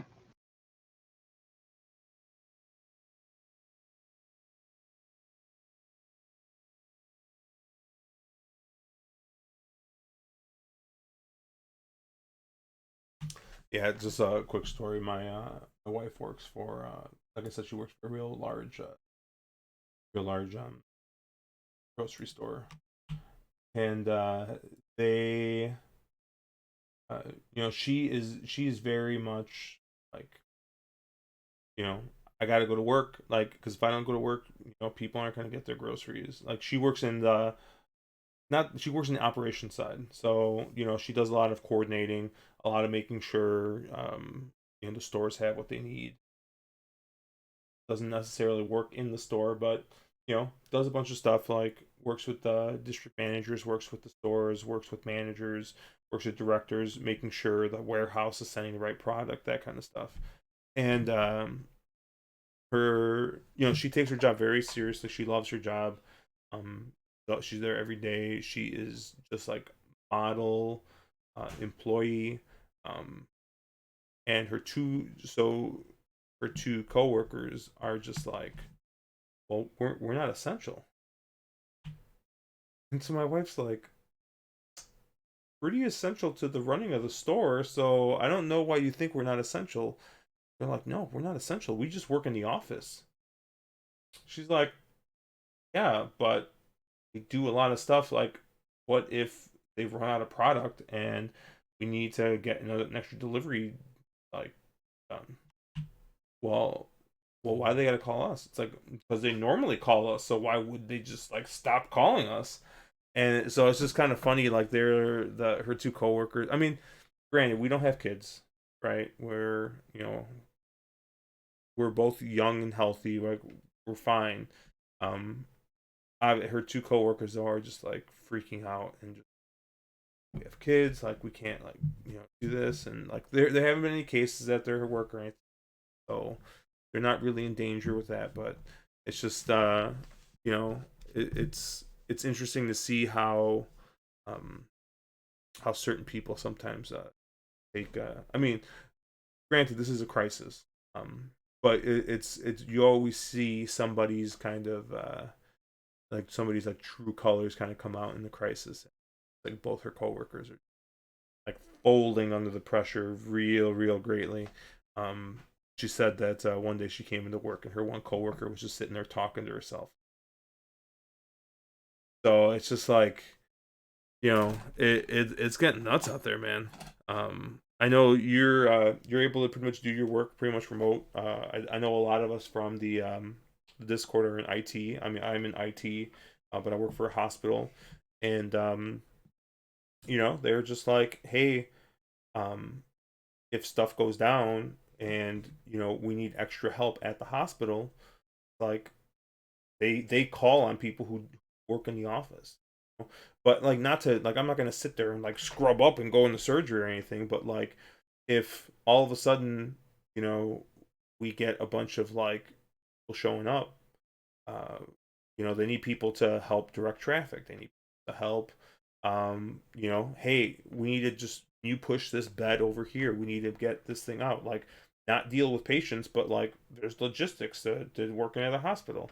Stuff that's gotta get done. So they call that labor pool or triaging or co-triage or whatever. So because of that, they asked that some of us still continue to go in the office, and so I haven't really raised too big of a stink about continuing to go into the office. But it's it's getting real there, man. Yeah, I mean it's interesting where I'm at, just in the fact that we were historically a company that has not done work from home, and all of a sudden being like, oh hey, this is a thing now, and people, and of course we've had people for years have been like, well, why can't I do my job from home? I'm just as functional in the office or at home, and we have the tools in place and whatever, and it's sort of this always this mentality of unless you're in the office, you're not working kind of mentality. So it's interesting to see now those mentalities shifting, and I think you're going to see a big change in the workforce of people who have jobs they can do from their house, and why are they in the office if they don't need to be? I think that's a mentality change that this will bring about, which is a good thing for I mean, a bunch of us are in IT, yes, but other fields as well. Yeah, and there's a little bit of that at the hospital too. But in fairness to my boss and to some of the other people, the problem is that we had a couple people who took advantage of it, took advantage of my boss's generosity, took advantage of saying that they had to work from home, and then my boss still. I mean, like today, I had a flat tire. My boss let me work from home, but and they're off here. Um, but yeah, sometimes people took advantage of it. They weren't available even though they were working from home and said they would be available, and they had to be real strict and drastic about it. And it sucks that a couple people ruined it, but it's hopefully after this things will be a little bit better. Captain N. Barron with some work to do spots them six, turning for home. Royal Song, E. Bradley This Cooper 3 looks like together. he's not going to do any running, Mr. so Reskin, who's blocked on the 5 or inside. 6, Wicked get up Ultimatum's 6. wider. It's E. Yeah, Bradley 6 Cooper is hitting too Royal Song. late, I Wicked think. Ultimatum finishing on. Mr. Reskin squeaking through Wow, late on well the that fence, but E. Bradley sucks. Cooper wins. Blanket finish for the Miners. Sorry, Mr. Reskin Pack. or Wicked Ultimatum for the second spot. Meh, it's Captain fine, N. man. Barron hurries home for fourth. What is that going to pay? 78, no, $85, What'd you 86. have? I thought 86.40 for the double. for the pick 3. Or I'm sorry, the pick 3 was 86.40. Yeah, I mean, pick 4 paid 7.34. I mean, that's phenomenal considering the sequence. Would you have the 5 as a B? Number 5 is I didn't first. use the 5 at Bradley all. Cooper Oh, is the wow. unofficial winner. A photo called on for the minor placings.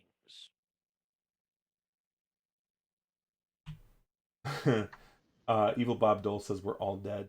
I don't think he's talking about the tickets. I think he's talking about the freak out. But yeah, I mean, everyone just stay safe out there. Like I said, we got tracks running still, so for the time being at least. So stay inside. Enjoy the company of your fellow Discord mates. Yell at me made Fox for red boarding the whole day. Yell at Dennis for getting really angry on Twitter for no reason. Yeah, we'll have some fun tomorrow. We'll be around. We got the Discord tourney. We got that Express Bet tourney going. And yeah, for Caleb, who had to dip out a little bit earlier, the Wolf of Oak Lawn, who had to take care of some familial things.